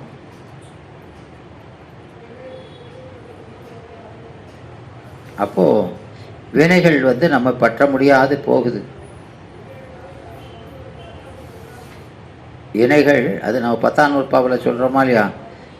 ஏகனாகி இறைவன் ஏகனாகி நின்றால் அவனைவனாய் நின்ற முறை, அவன் இவனாய் நின்ற முறை சொல்லுகையா? அவன் இவனாய் நின்ற முறை சொல்லுங்க. மிச்சத்தை சொல்லவே மாட்டேங்கல, நானே சொல்லிக்கிட்டே இருக்க வேண்டியிருக்கு. அவன் இவனாய் நின்ற முறை இவன் அவனாய் நிற்கவே. அவன் இவனாய் நின்ற முறையில் இவன் அவனாய் நிற்கவே இவன் செய்தது சிவனும் என்ன செய்வாரு? சிவனும் இவன் செய்தது எல்லாம் நான் செய்ததாகும் என்று பவமகல உடனாகி நின்று கொள்வன். பவமகல உடனாகி நின்று ஏன்று கொள்வன். எதை? அவன் செய்கிற வினைய. இவன் செய்ததெல்லாம் நான் செஞ்சது அப்படின்னு ஆகாமியத்தெல்லாம் அவன் வாங்கிக்கிடுவான் இல்லையா? அரண்மனையில் நின்றிடவும், அரண்மனையில் நின்றிடவும். ஆமாம், ஏகனாகி நின்றிடவும். இது அரண்மனையில் நின்றிடவும். புறத்து புறப்பூசையில் அரண்மனையில் நின்றா செய்தது இவனுக்கு எனக்கு செய்தது என்று. இவனுக்கு யாராவது போய் செஞ்சது? அவனுக்கு பெருமானுக்கு செய்ததாகி. அப்போ அந்த பிராரத்தம் அவரை தாக்காதவாறு என்று கொள்வன். என்னம்மா? அப்போ பிராரத்தத்தையும் வாங்கிக்கிறான், ஆகாமியத்தையும் எடுத்துடுறான். அப்போ புது வினைய வரலை. எல்லாம் என்ன ஆயிடுது?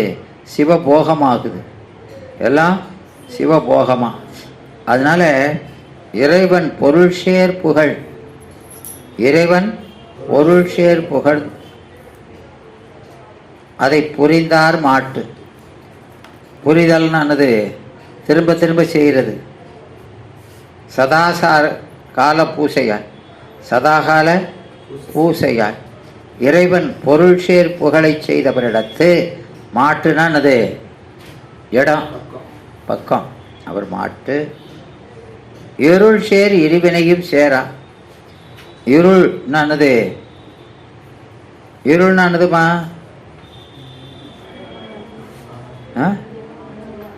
என்னம்மா?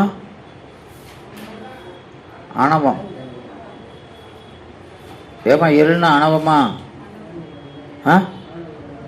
என்னம்மா? போடா பொக்கடா. இருள் சேர் இருவினையினா இங்க இருள் என்பது பிறவியை குறிக்குது. இருள் என்பது துன்ப காரணமான பிறவி அப்படின்னு அர்த்தம். எந்த இடத்துல எதை சொல்றாருன்னு எல்லாத்துக்கும் அதுவும் விளக்கு தான். ஆமாம், மண்டையில் போய் இருள்ங்கிறது இருவினையும் இருளை சேர்ப்பதுன்னா பிறவிக்கு வித்துன்னு அர்த்தம். நல்வினை தீவினை அதான் இருள் இல்லையா? இருவினை. அதனால வர்றது பிறவியை தான், துன்பத்தை. அந்த பிறவி துன்பத்தை இருளுங்கிறார். அது சேராது. இறைவன் பொருள் சேர் புகழ் புரிந்தார் மாட்டு என்ன சேராது? பிறவி வந்து சேராது. துன்பத்துக்கு காரணமான பிறவி வந்து சேராது. அது பிறவியில் நீங்கள் இன்பம் அனுபவித்தாலும் துன்பம் அனுபவித்தாலும் பிறவியே துன்பம் தான். பிறவியே நமக்கு செயற்கைனா துன்பம் தான். செயற்கைனாலே துன்பம் தான். அதனால் இறைவன் பொருள் சேர் புகழத்தான் செய்யணும், வேற செய்யப்படாது. எனவே அந்த ஞானேந்திரிய வாயிலாக சென்ற இச்சைகளையும், ஞானேந்திரியம் வாயில் தானே. எதுக்கு வாயில்? ஏமா ஞானேந்திரியம் எதுக்கு வாயில்? விடைய அறிவு, அதுக்கு வாயில் காட்சின்னு சொல்றோம். அந்த இச்சைகளையும் அறுத்து கடவுளால் சொல்லப்பட்ட வேதத்தின் வழி நடந்து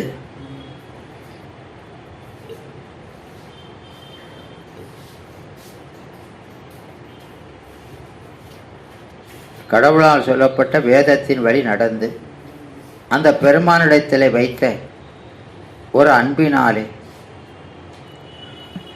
பெருமான் மீது இருந்த அன்பினாலே மார்க்கண்டேயர் என்றும் சிரஞ்சீவியாக வாழப்பெற்றார் இல்லையா? ஆமாம். 16 வயசில் போக வேண்டியவர் என்ன செஞ்சார்? என்னையா செஞ்சார்? பெருமான வழிபாடு. ஆமாம். அதனால் அந்த பிறவிலிருந்து இறப்பிலிருந்து நீங்கிட்டாரா இல்லையா? என்று சிவரஞ்சீவியாக வரம் பெற்றார். ஆனால் சிலர் இல்லறத்தில் இருந்து கொண்டு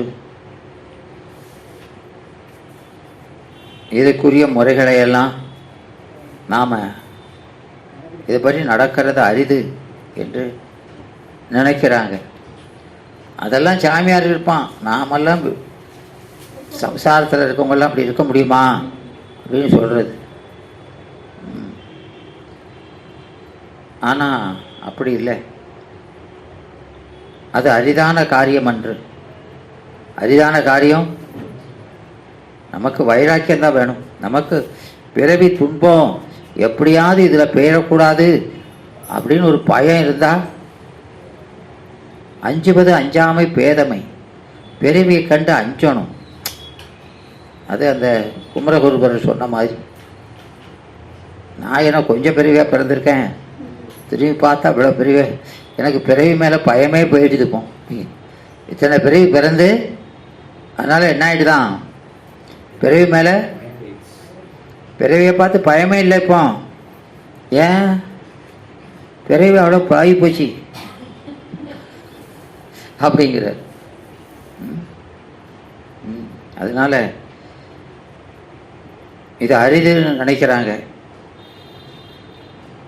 அந்நிலையிலும் அகுது அரிதான காரியம் அன்று. ஒரு கன்னிகை பருவமடைந்து விவாகம் செய்து கொண்ட பின்பு தனது குடும்பத்தில் உள்ள சகல காரியங்களையும் கவனித்து வருவதோடு அவருடைய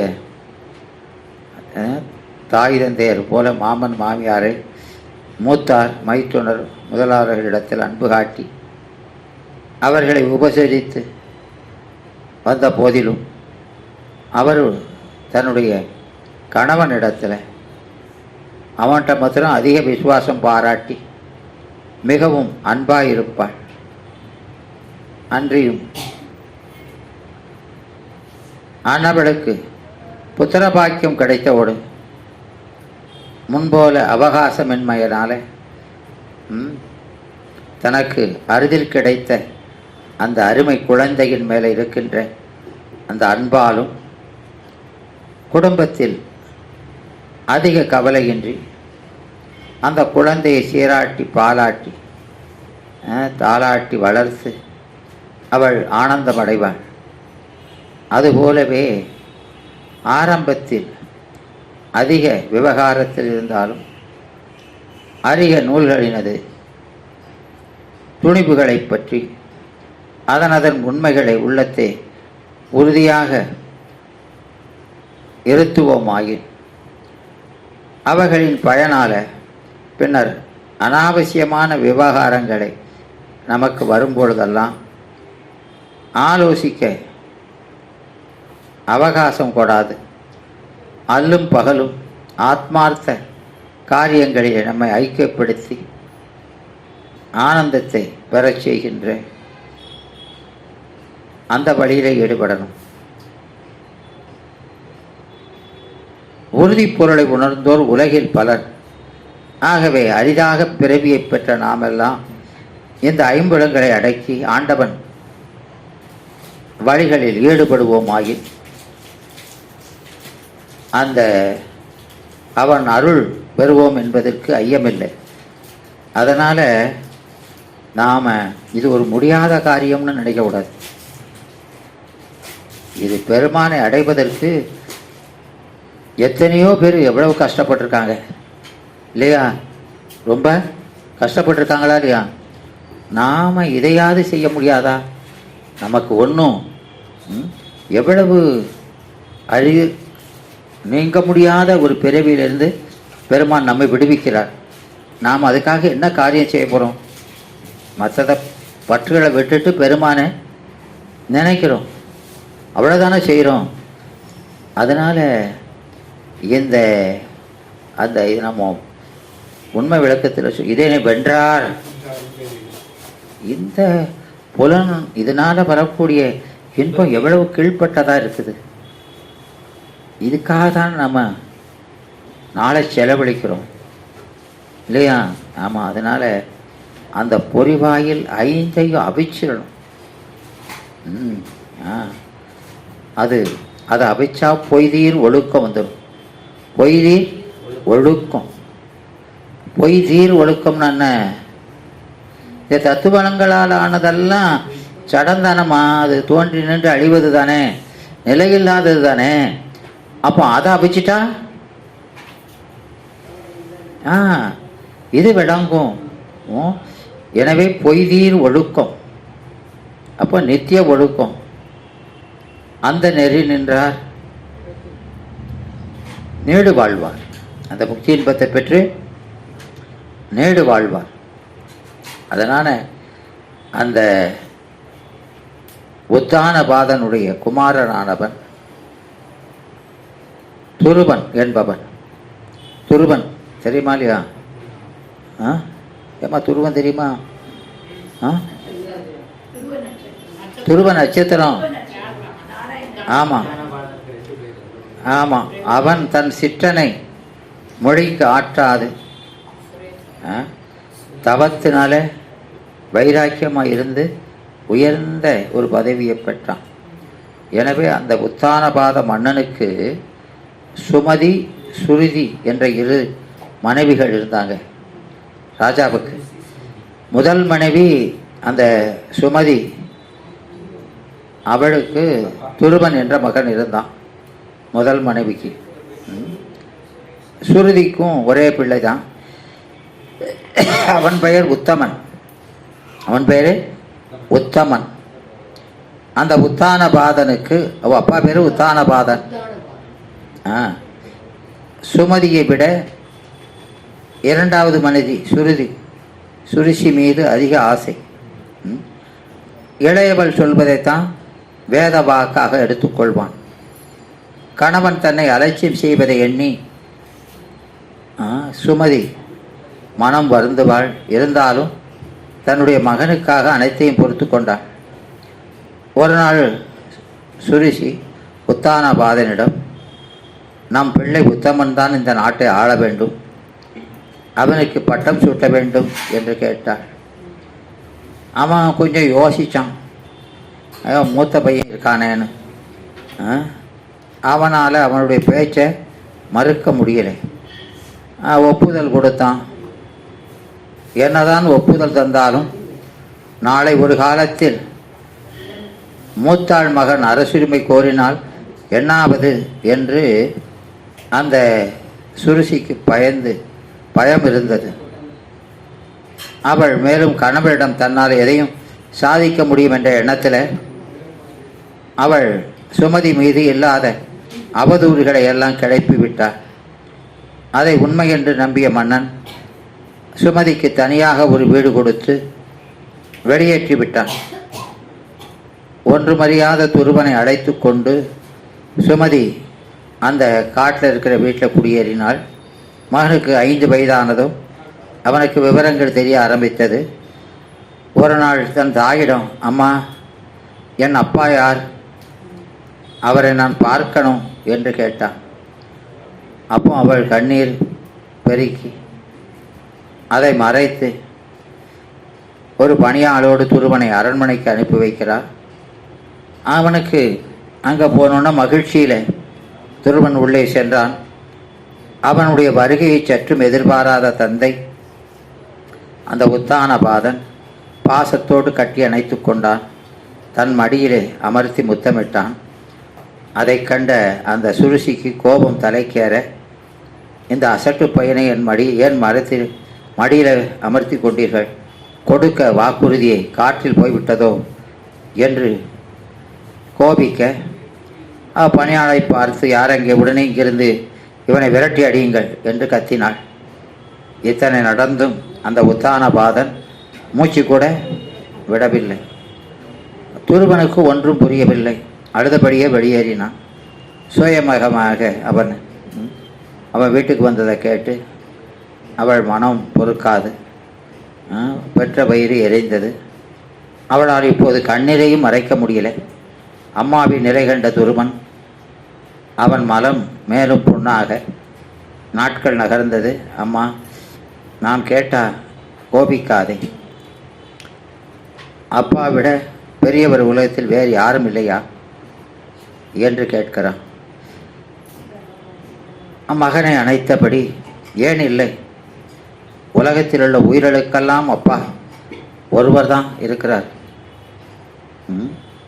அவர் நம்முடைய சிவபெருமான் என்று அவள் சொல்ல அமைதியாக, ஆமாம், மேலும் அவர்கிட்ட கேட்குறான். அந்த கடவுளை ஏறும் நேரில் கண்டதில்லை, ஆனாலும் அவரே உலகத்தில் பெரியவரை. அவரை தரிசித்தால் நம் துன்பம் நொடி பொழுதில் காணாமல் போய்விடும் என்று சொல்ல அவனுக்கு அது பசுமரத்து ஆணி போல் பதிய அவன் கடவுளை எப்படியும் சந்தித்தே தீர்வது என்று எண்ணி, ஹலோ, சரி, வீட்டில் கொடுத்துருங்க. ஆமாம், சித்ராவுக்கு கீழ்ப்பக்கம். ஆமாம், அந்த வீடு. அதனால் அவன் அந்த அவரை தரிசித்தால் நம்ம துன்பமெல்லாம் நொடிப்பொழுதில் காணாமல் போய்விடும் என்று சொல்ல, அது அந்த எப்படி நமக்கு அந்த புலிக்கால் முனிவர் அவர் பிள்ளைக்கு சொன்னாரா இல்லையா?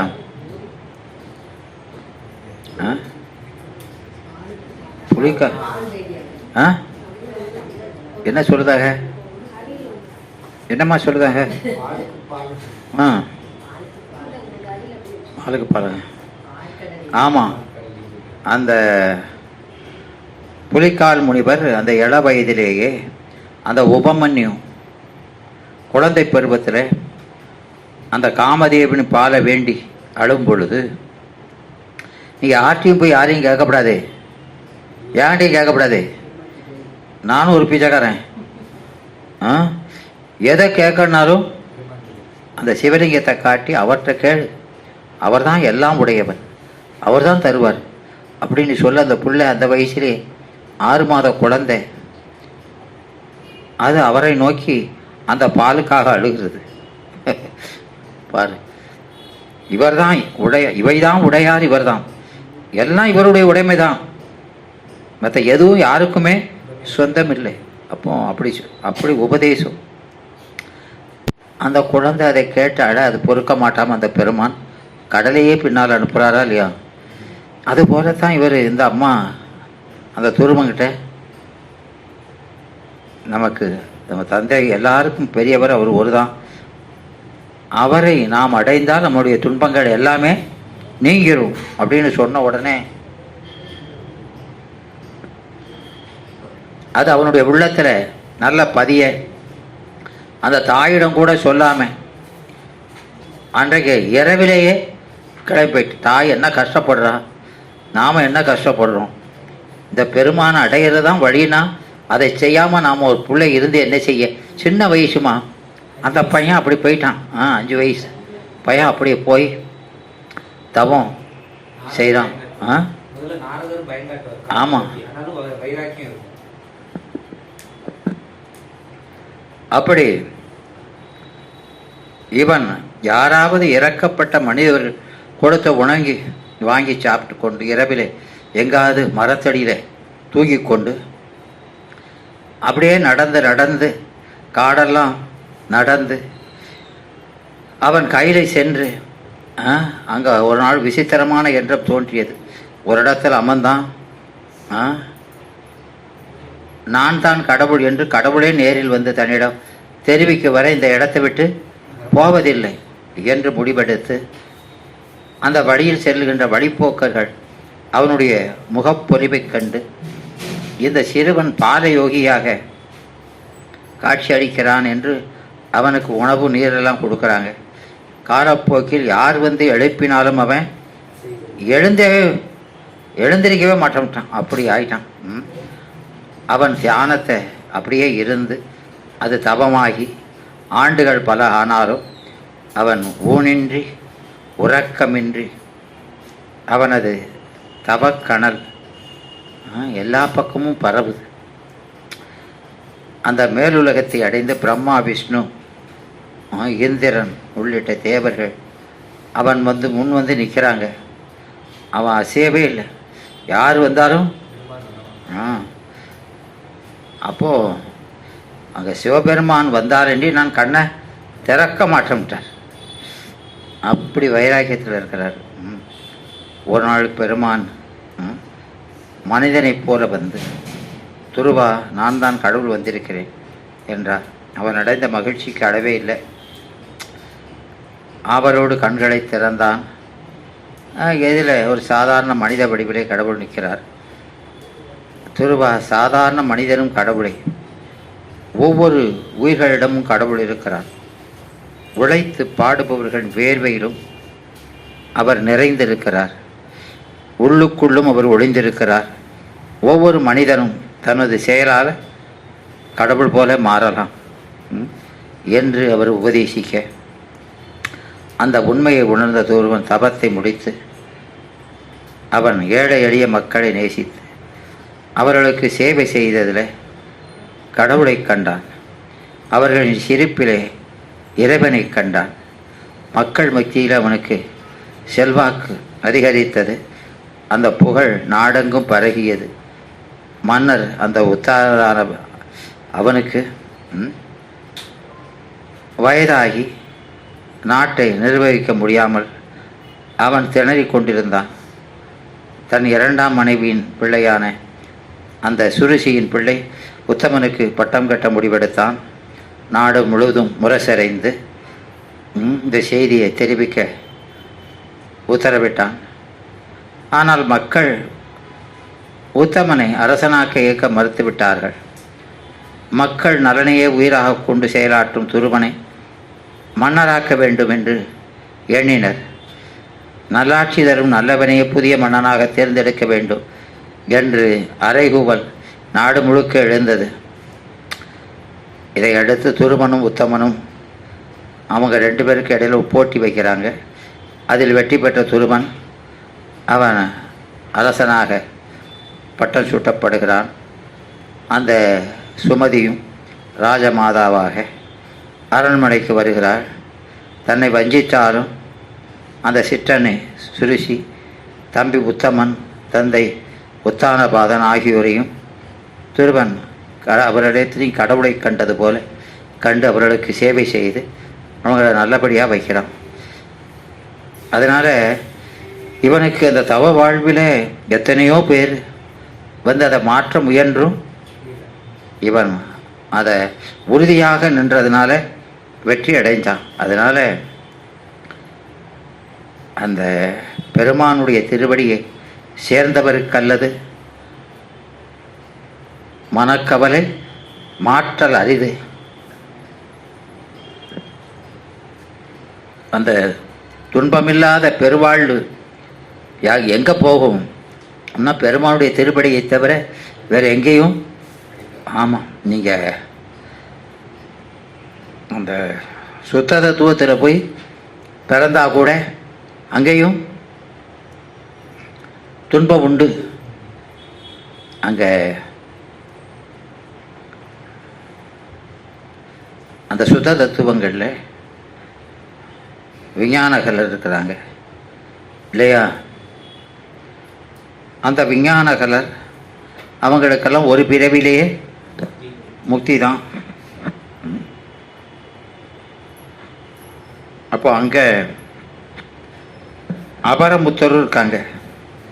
அபர 2 பேர் இருக்காங்க. 2 பேருக்கு என்ன வித்தியாசம்?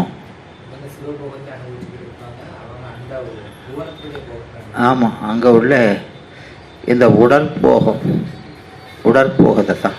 அதனால் அங்கே அவங்களுடைய கால நீட்டிப்பு ரொம்ப காலம் இருப்பாங்க. ஆனால் இவங்க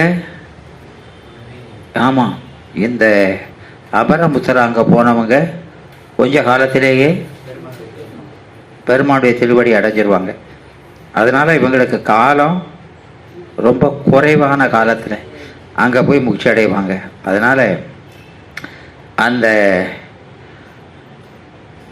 நம்முடைய பெருமானுடைய திருவிளையாடல்களில் மாபாதகனுக்கு கூட அவர் முக்தி அளித்தார் இல்லையா?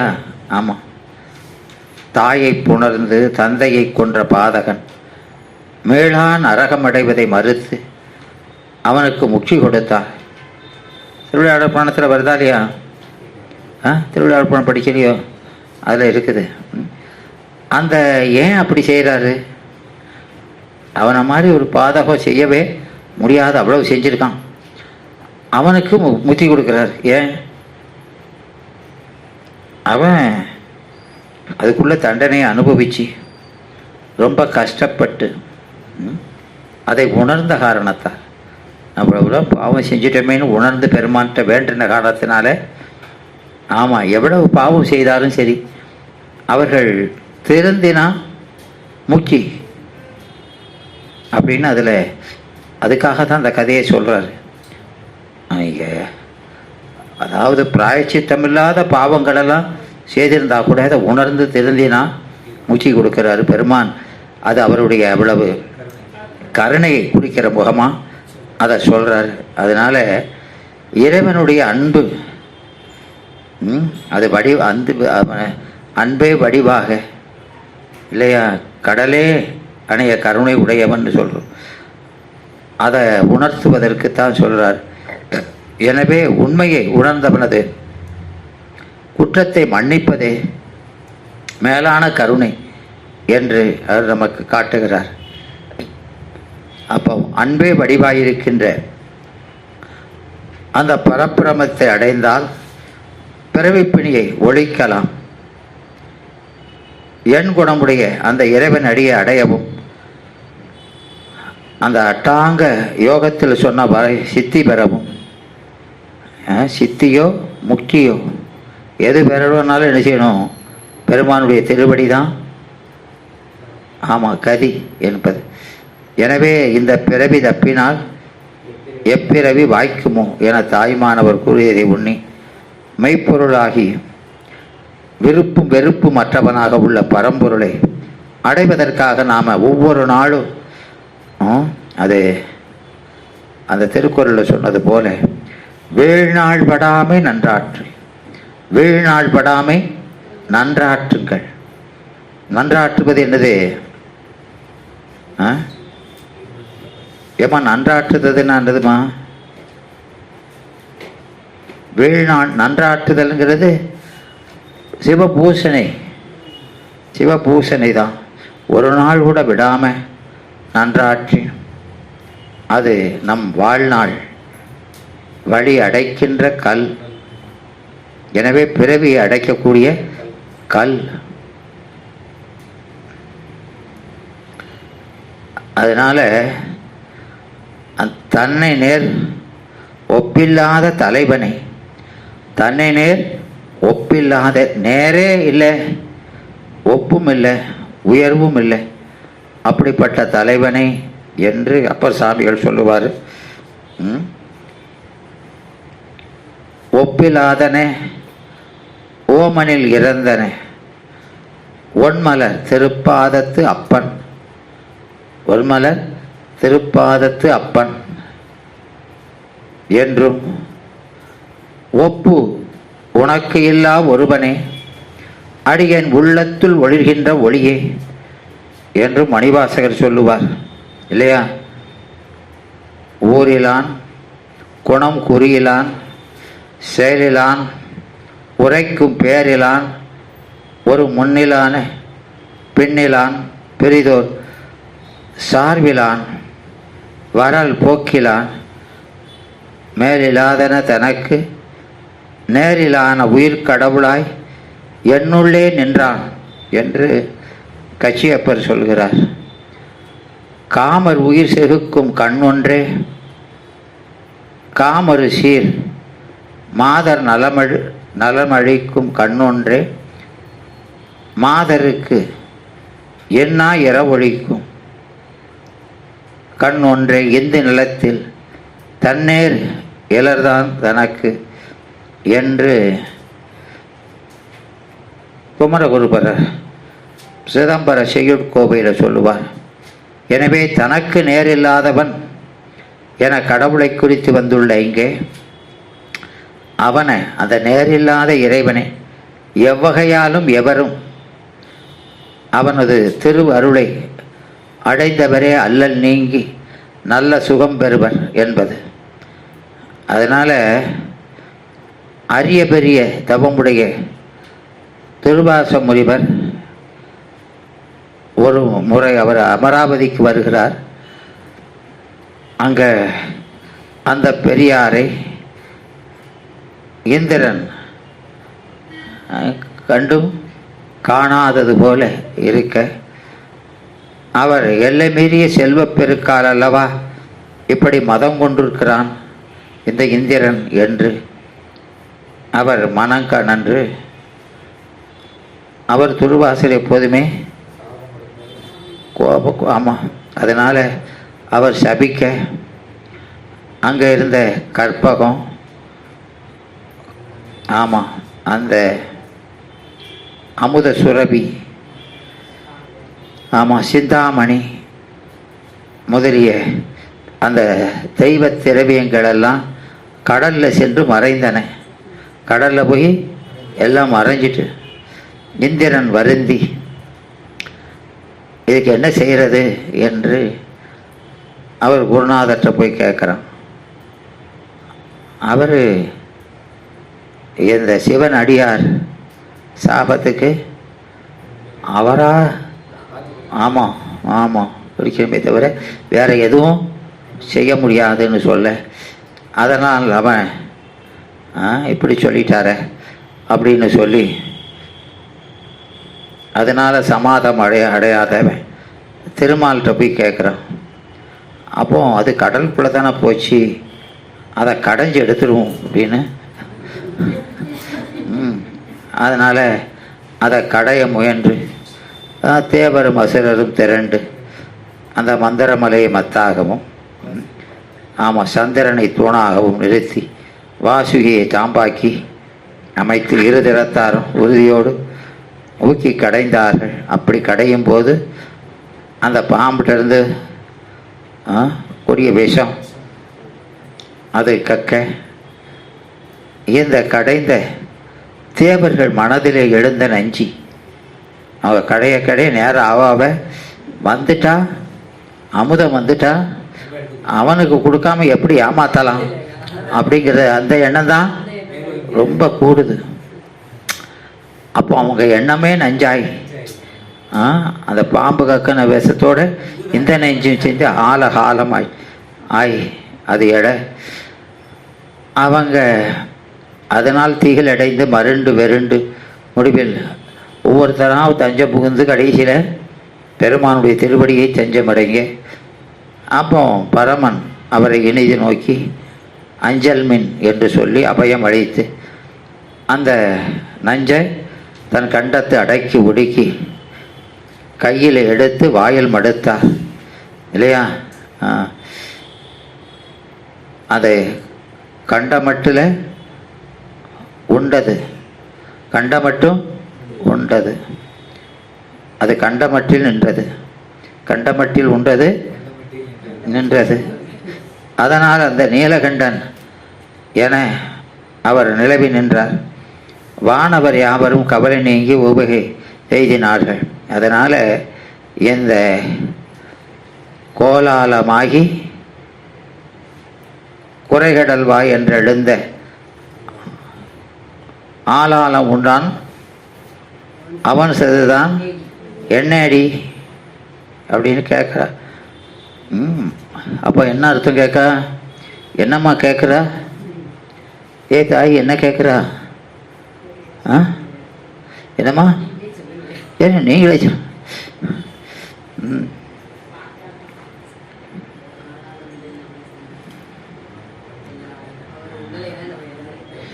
ஆமாம். கோலாலமாகி, கோலாலம்னானது ஆலமே கோலமாகி, ஆலமே கோலமாகி அந்த குறைகடல்வாய் அன்று எழுந்தது. விளங்குதாமா? அந்த ஆலாலம் உண்டான். அதை எடுத்து நஞ்சுண்ணி எல்லாரும் உணவு உண்டா, இவர் நஞ்ச உண்டார். ஆமாம், அதான் அவர் வேலை. நம்முடைய குற்றங்களை கொள்வது தான் அந்த பெருமானுடைய. அதனால் அவன் சதுருதான் என்ன அடினா. ஏன்னா உலகத்தில் யாரும் நஞ்சுண்பார் இல்லை, உணவு தான் உண்பாங்க. அப்போ ஒரு பைத்தியக்காரன் பித்தன்ங்கிற மாதிரி சொல்கிறார். அதுக்கு சொல்கிறாரு பதில், ஆளாலம் உண்டினேன் அன்று அயன்மால் உள்ளிட்ட மேலாய தேவரெல்லாம் அன்னைக்கே வீடுவர் தான் இறந்து படுவார்கள் அல்லவா அப்படி. அதனால் எல்லாத்தையும் காக்கான் தேவர்கள் அவர் கூட அந்த விஷத்துக்கு ஆற்றா மாட்டாது இறந்துடுவாங்க. அப்போ அத்தனை பேரையும் நஞ்சுண்டும் ஜீவித்திருப்பவன் அவன் ஒருவன் தான் என்பது. அப்போ அவன் ஒருவன் தான் உண்ண முடியும், அவன் ஒருவன் தான் நமக்கு கதி என்பது. அதனால் மாலாயவனும் மறைவல்லன் ஆண்முகனும் பாலாய தேவன் பகரில் அமுது ஊட்டல் வேணி காலாய முன்னீர் கடைந்தாருக்கு அரிதாய் எழுந்த ஆளாலம் உண்டுங்கு அமரருக்கு அழ் செய்ததாமே என்று தேவாரம் அப்பர் பாடுறார். எனவே அப்படி நம்ம செய்த குற்றங்களையெல்லாம் உண்டு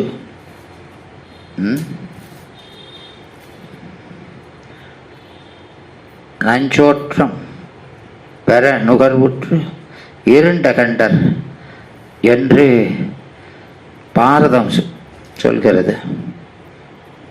நாவுக்கரச பெருமானும் ஓதமார் கடலின் விடம் உண்டவன் பூதநாயகன் பொற்கைலைக்கு இறை மாதோர் பாகன் வளஞ்சுடி ஈசனே பாதம் ஏத்த பறையும் நம் பாவமே என்று சொல்வார். எனவே இந்த நம்முடைய குற்றங்களை எல்லாம் உண்டு நமக்கு அமுதாக்கி தருபவன் அவன் ஒருவன் தான். அதனால் அவன் தமக்கு ஓமையே இல்லாதவன். அப்படிப்பட்ட ஓமை இல்லாதவனுடைய திருவடியும் ஓமை இல்லாதது தான். அந்த தாள் அவனுடைய அடி சேர்தல் ஒன்றே நம் துன்பத்துக்கெல்லாம் அருந்தான். நம்முடைய மனக்கவலை மாற்றி பேரின்பம் அளிப்பது என்று நம்முடைய சாத்திர தோத்திரங்கள் எல்லாம் சொல்கிறது. அதை